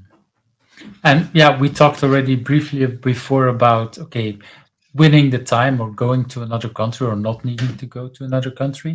I think it's also the stress. Like, if we would need to talk in person, I've heard it about people who said, I always want to record my podcasts. And the people come to my office and whatever, and it's much nicer because we can look eye to eye and whatever. But then they realize that there's actually people are very stressed because they might be late and whatever, and it's like, yeah, that creates a lot of other stress. Yeah, Okay, I also had a little stress some time ago when my camera started working, but again, it's that could have worked in private as well, that in person as well, when yeah. when I mean, how we're in the same country, right? But exactly. then it adds the complexity not only of finding the time in the Calendly, but also me driving over to you. Um, I've got this new accountant now for a couple of years. They live maybe an hour from where I live, but I've never been to their office because we do everything Mm, online. I mean, we meet each other and so on. Another thing, also talking about the synchronous podcast. I know that um, I think Agne invited Gabriele Adomonite, mhm, and a couple of also last month, actually, I did a podcast with her at her home when I was in Lithuania. Initially, mm, we had planned to record that back in February or March, but due to some circumstances, we couldn't make it at that point. So we had to wait till the next time I was in Lithuania. So this is indeed, but I mean, it all works, but mhm, the whole like idea of traveling, of being late, of not being able to make it, and then this adds some complexity. And maybe another thing that I've discovered through remote working is it's also changed my approach on in-person working. I mm, rely much less on tools and stuff than before. This is also mm, thanks to the work that I've been doing with Francis Laleman. Um, he calls that hodo hodo, or just enough design. So it's not about having tons of post-its. It's not of having uh, a complex workshop design. It's about, again, creating affordances for having the right conversation at the right time, and then mhm. moving forward, and then doing something with it. So maybe my way of working and facilitation is much more flexible than it was before, thanks to remote working. Mm. That's yeah, I recognize that as well. I think there is yeah, there is. I think well, I heard this in many for many people. For some people, it's harder, and from some people, it's like, okay, I don't like the remote and whatever, so it's fine. But I've heard many people who learned many different kind of ways of, Yeah. thanks to remoting, and so it's like you say, the working. What kind of tools do we need? Actually, I had almost the opposite thing. Like for me, remote working, sometimes the tools, if I like tools to draw, for example, I'm a bad drawer, but if I like tools to draw, it's sometimes harder. So So finding ways to draw is helping me. but that's interesting because now it's coming back to 2012 or 2013 when I was working for Worldline. So in Belgium, this is a kind of a card payment processor. So basically, you have these card terminals, like where you put your card in order to pay for stuff.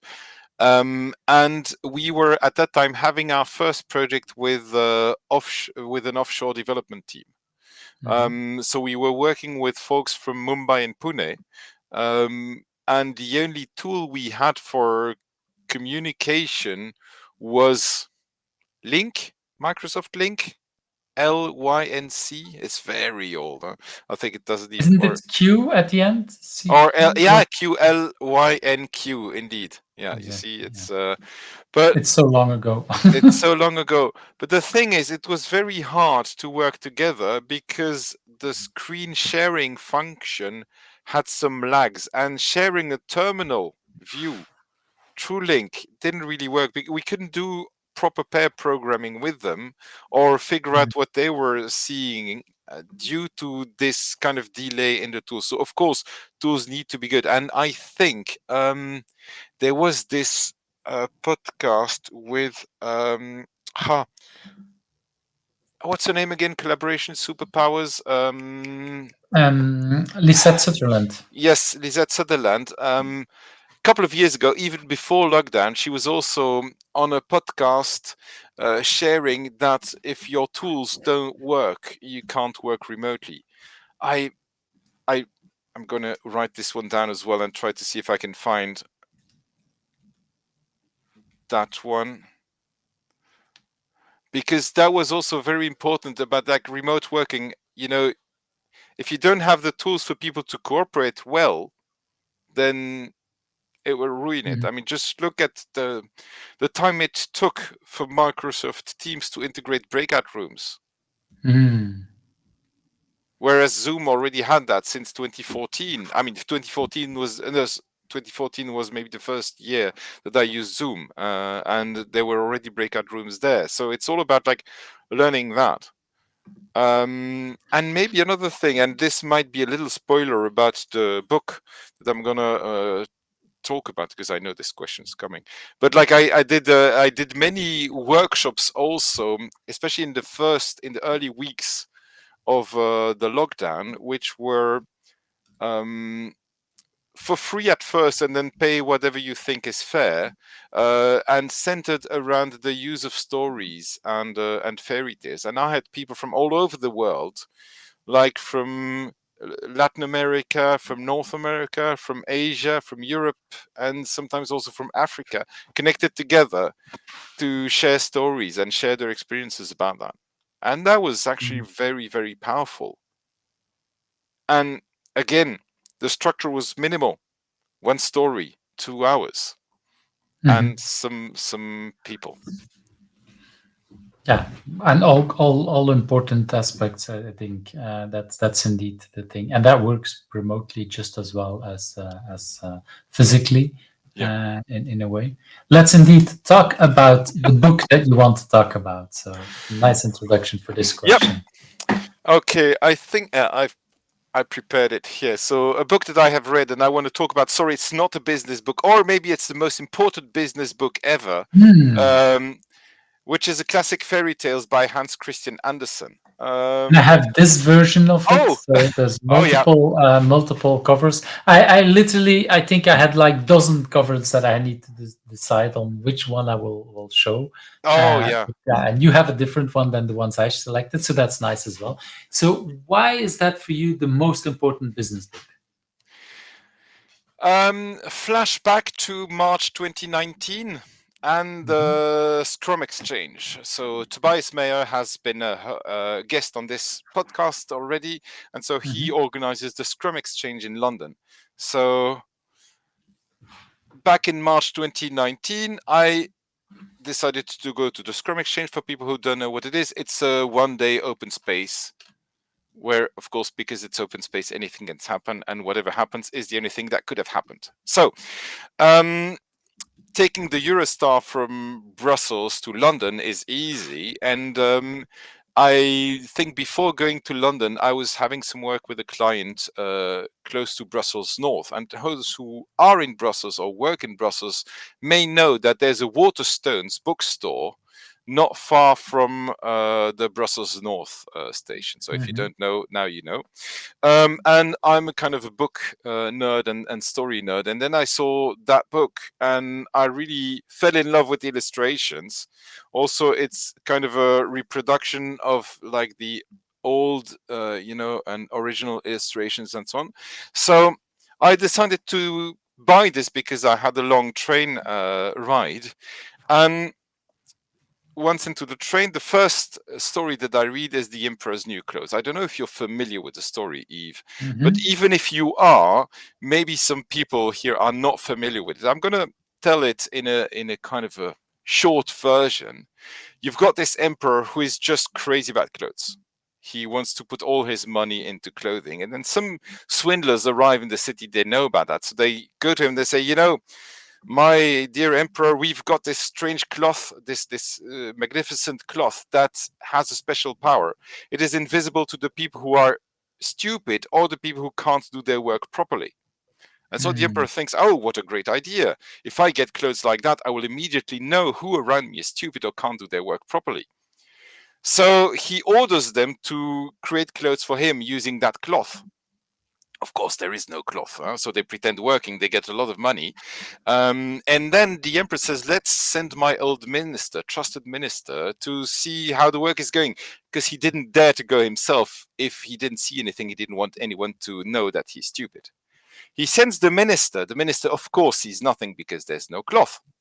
But he doesn't want anyone to know. So he says, oh, what beautiful cloth. And the swindlers explain to him the beautiful motifs and the colors.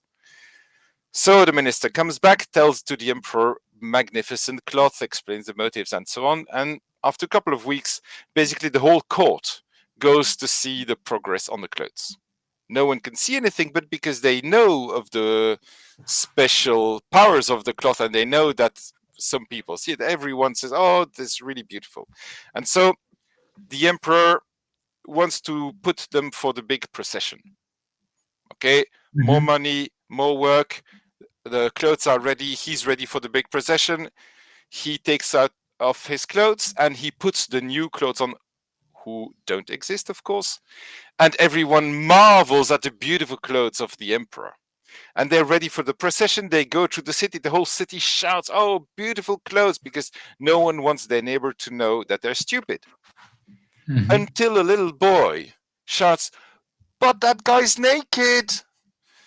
And at that point, the whole city shouts, oh, he's naked. But maybe one of the most, and I think I'm gonna read the sentence from the book, because I think to me it's really important. Once he hears that everyone shouts that he's naked, it says that made a deep impression upon the emperor, for it seemed to him that they were right. But then he thought to himself, now I must bear up to the end. And then the chamberlains walked with still greater dignity, as if they carried the train which did not exist. So basically, even when people call out the fact that he's naked, he's still continuing to do it. So I read that story and I was like, wow, this sums up all my recent life as a consultant, where I've worked with companies looking at Excel sheets showing progress of projects without even understanding what's happening, and all the green lights becoming red 1 week before the release and asking for 6 extra months of work. This.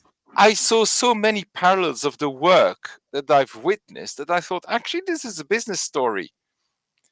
So then I brought the story to the Scrum Exchange open space. So I was like, hey, I've got a story, I've got a workshop based on a fairy tale. called The Emperor's New Clothes. And I was thought, let's see if I can facilitate something out of that. And so I read the story, and then I asked a couple of questions around the story. Like, for instance, okay, what was one time where you felt like the old minister coming to see on something and didn't see any progress, but you didn't want to look stupid? And so on and so forth. And basically the insights that came out of that were really, really powerful. So I find that there's actually maybe the advantage of folk tales and fairy tales. And another book that I can recommend is because it's also got very short tales, is the Folk Tales of Japan. I know I didn't send that one up front, from Kyotako. Basically, by telling a story, people can relate to it with their own experience, and then they are the ones who make the links, and they are the ones who will tell you how that resonates with them, which I find a bit or much less patronizing than some of the latest business books that I've read. I mean, okay, I say patronizing because sometimes it's like, hey, this is how it should be, or like, just follow this and just do that, and it will. And I like this idea of using a slightly sideways way of looking at the world and the work in order to figure out what needs to happen next. Yeah, I've noticed that when I teach and I train people about a certain thing, if I say this is the solution or whatever, people will, the first thing that happens to their mind is my world is different. So they the first, and so when I started playing around with it, and I said, okay, but then I give multiple stories and I let them choose. But what I've noticed is that if I give multiple things, they will still pick one of my ideas. Yeah. What I've noticed is that if I bring a second person into that and we both tell stories, I tell a story, you tell a story, and we're a little bit different, they might much quicker come up with their own kind of story. And because they're like, okay, should I now believe Eve or Charles-Louis or who is it? So they kind of come up with their own kind of thing. And then I realized I tell it as if it's a one big aha thing, but it's of course after 20 years of learning. No, this is the 9,990 euros thing, right? Yeah, exactly. So that what I started doing actually more than 10 years ago already, is I started I no longer talk about agility, or I try to avoid to talk too much about agility from a business point of view, but we give the experiences from my home, the things I've learned in my family. And I tell people up front, if I tell you the business part, you will say my business is different and you will ignore me. Yep. If I tell a personal story, I assume that you're smart enough to translate the metaphor to where it's working in your company. And I actively invite them to think, where does it fit in your company? And that activates a different part of their brain, and they come up with things that I could never imagine. And they're like, yeah, and you solved that because it's like, yeah, did I? Okay, good. Because I have no idea that my story would have been interpreted that way. And that's exactly what they need. Yeah. I don't need, like you say, in a patronizing way to tell them, like, this is the thing. I find it sometimes hard as well. I'm now working as an engineering manager, so I'm also considered to know all the solutions. And I try to step away from it. And at the same time, I'm sometimes asked, like, hey, we want you to take decisions. So I'm still struggling with finding that right balance. But I think it's that important. If I give the exact answer, even today, I already at some point I said, this I'm not sure. I think we need to go, or we need to think about that. And the moment I posted it, I already saw people like, yeah, but this is why we're different, and this is why it's the so yeah. Yeah, and this is also the thing about the whole as facilitators. I mean, facilitating as an engineering manager, as you say, there's different things. You want to let people come up with stuff, and still they might look up at you with like, yeah, but Yves is so knowledgeable, he knows everything, he's going to make the decision anyway. And so it's also about like holding the space so that, within the space you can figure up or come up with ideas and so on. And this is maybe because space has to be enclosed, so there is a context, there is a frame, and this is where also it's important to kind of clarify the frame in which people have permission to play. Like people can get creative, and by telling your home stories, you give a frame of reference also, so that they can figure out, as you say, you are smart enough to make the links. I mean, you consider them as adults who can, I mean, Yeah, but it's the interesting part. The assumption you say people consider me as smart enough. I'm not sure that's what my colleagues think sometimes about me, but that's a whole different kind of thing.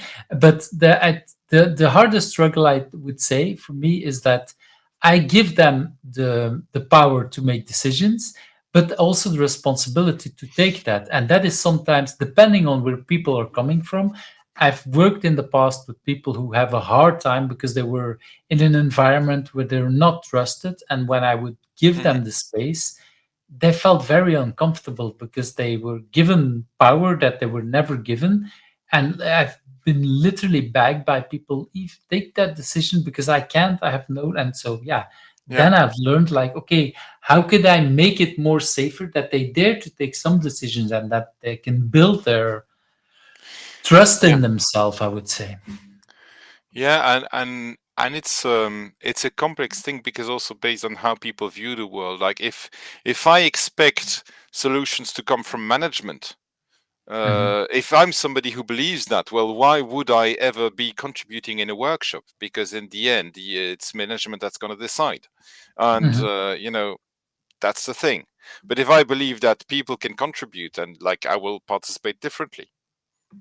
Exactly, and that is the and this is, I wouldn't say I underestimate it, but that's one of the hardest parts from changing from a coach to an engineering manager, because I want to do it in the same kind of way.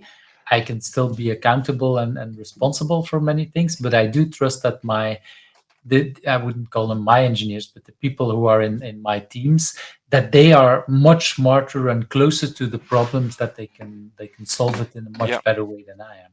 yeah. So I want to move to that next question. What's a question? Because we talked about so many different things in so many directions. What is a question you think I should also ask you, and what's the answer?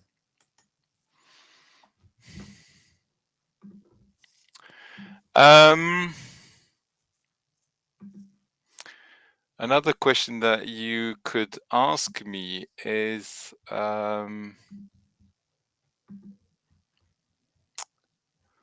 so I had a couple of ideas for that question, but in the end, is it okay if I ask you a question? Yeah, you're not the first to do that. I'm always surprised when that happens, but I'm in for an experiment, so let's go. So you've got this wonderful opera T-shirt today Mhm. that you received, right? And So, yeah, opera of agile. So my question is, like, who's gonna interview Eve? Who's gonna have a conversation with Eve? I mean, yeah, 130 so many people have, but that's the my question.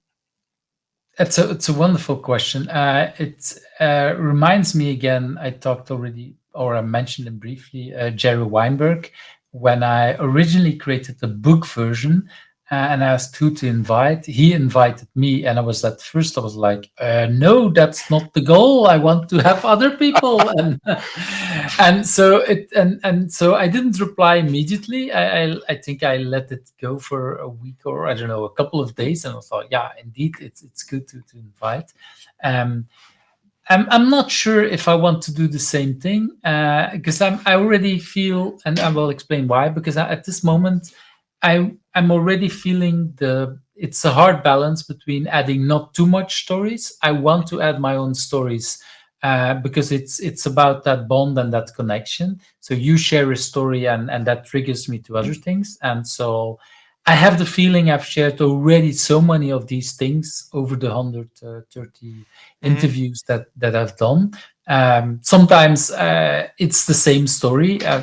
I think today they were all unique stories, but in the past I've already shared twice or three times the same story.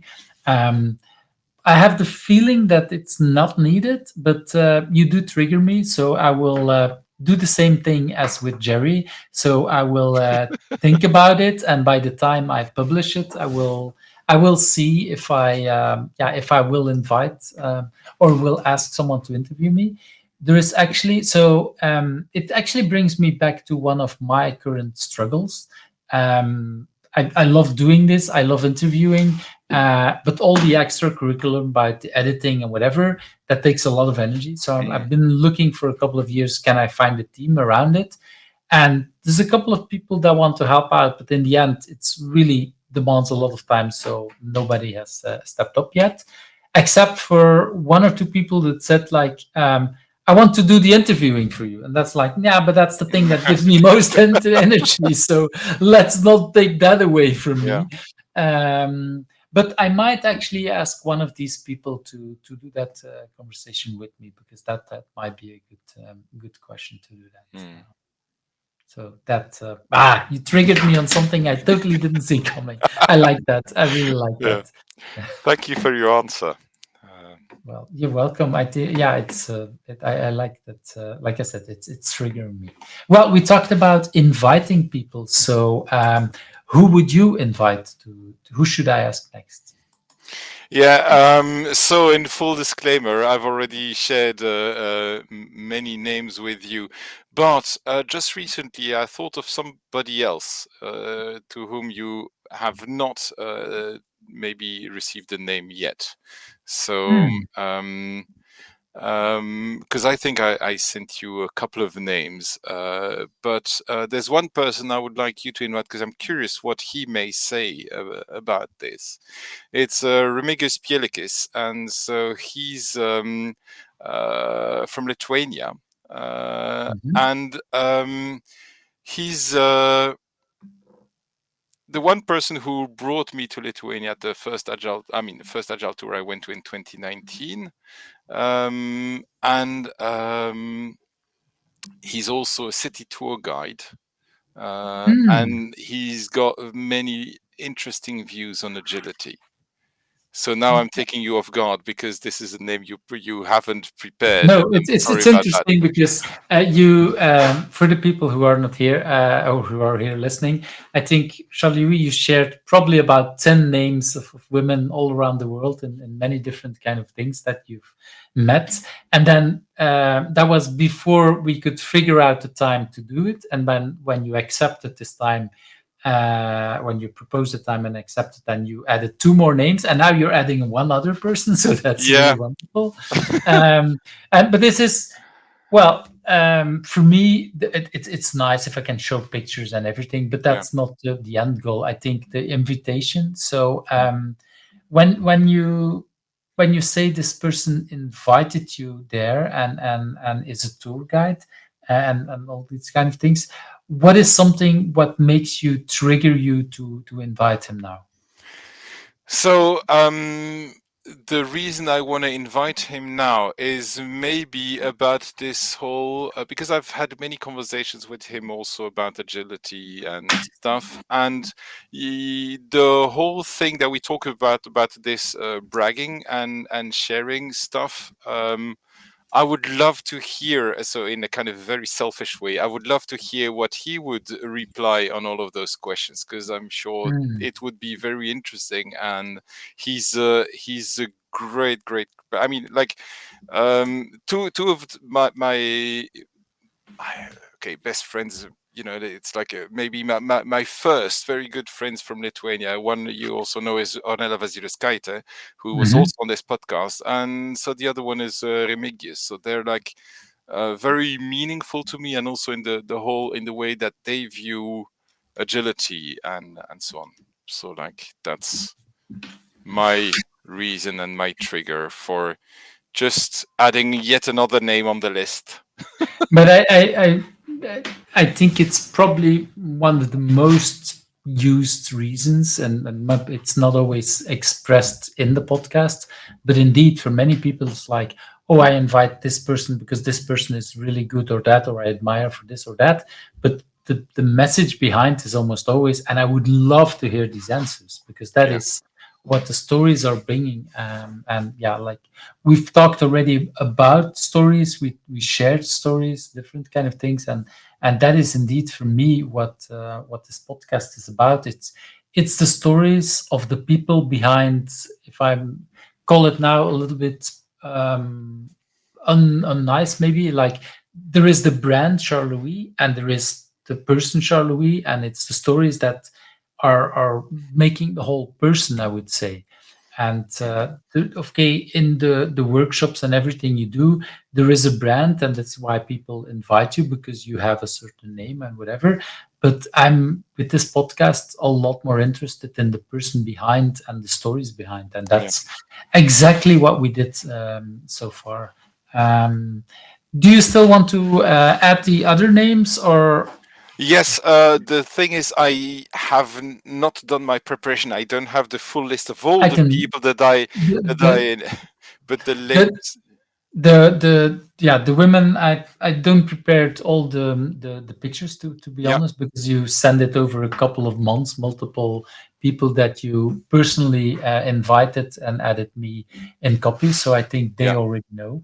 I will still add them when I create, so if people are interested to have much more names, they will be in the show notes, they will be in LinkedIn when I share. But yeah. there's a couple of more people that you shared then later. Do you remember who that were?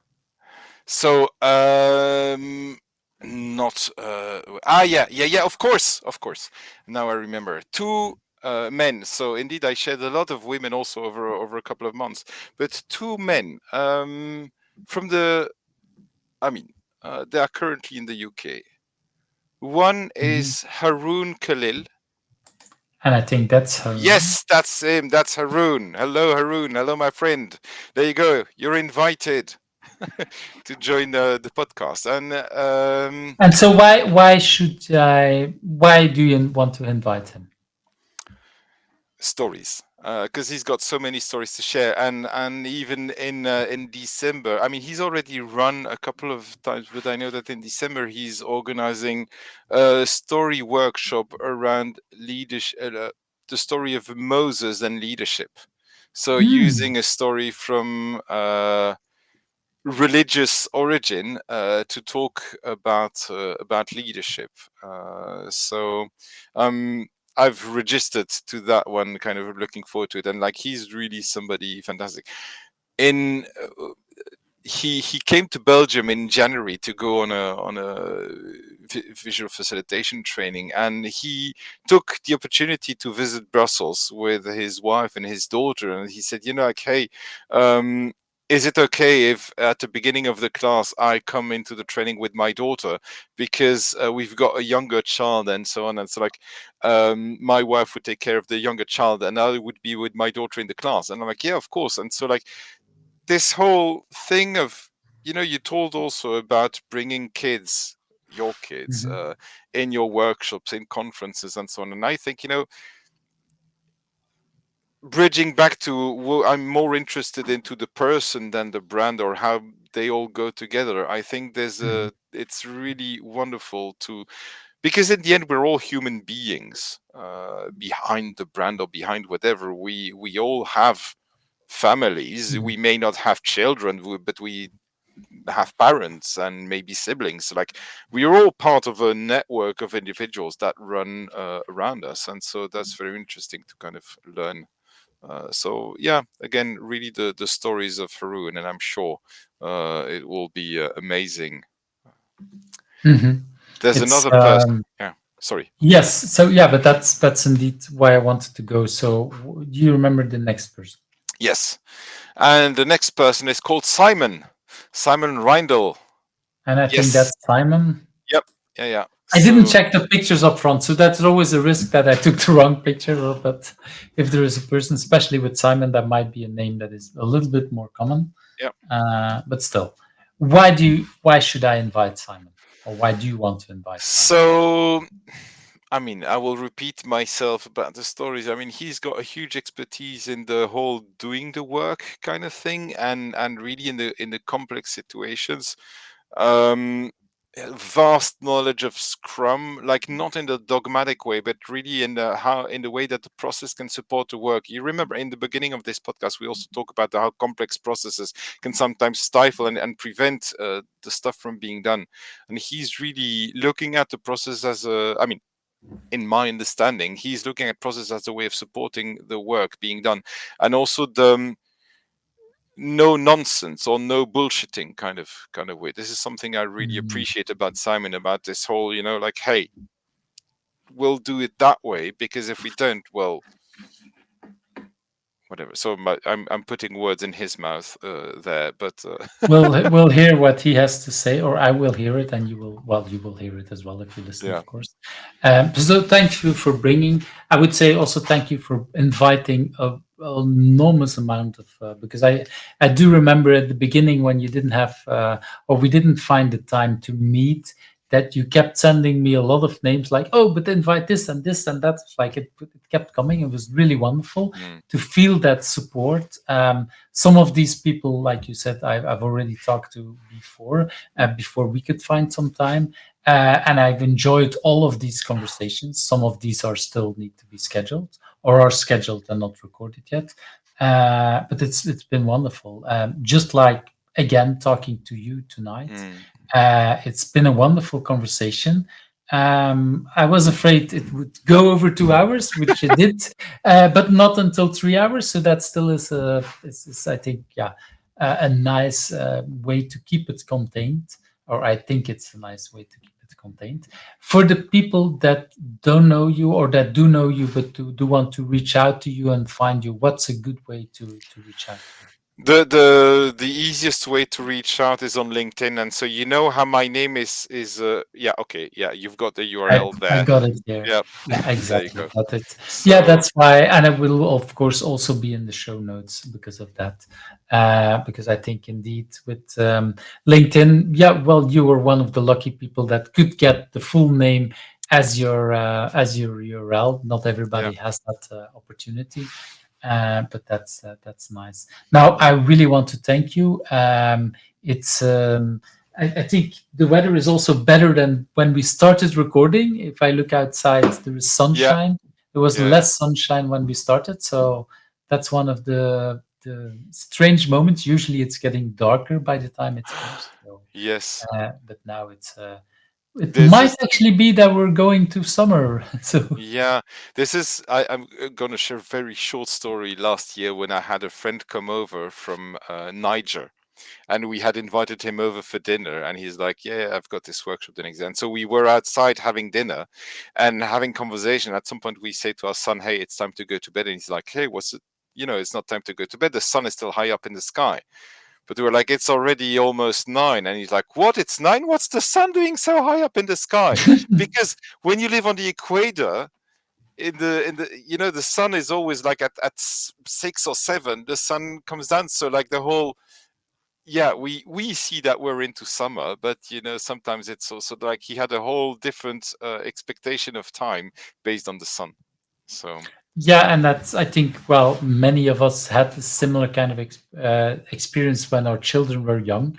Like they're like they still had light, so I can stay up. Well, maybe that's no longer the case, and so that's children are much older, so we don't have that anymore. Or actually, the 21-year-old is staying up way longer than we are, and we don't worry about that anymore. Or we might worry, but it's we're not going to change that. Let's put it like that. It's also about trust and letting go at some point. Exactly.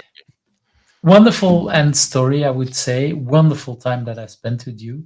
I'm really looking forward. Well, with many people, I say, I hope to see you again, but then I know it might not be very quickly. With you, I hope indeed that we actually run into each other in Belgium and not in another country. Yes, me too. Well, we met a couple of months ago, so that was also cool to kind of see each other again. But looking forward, and many thanks for the wonderful conversation.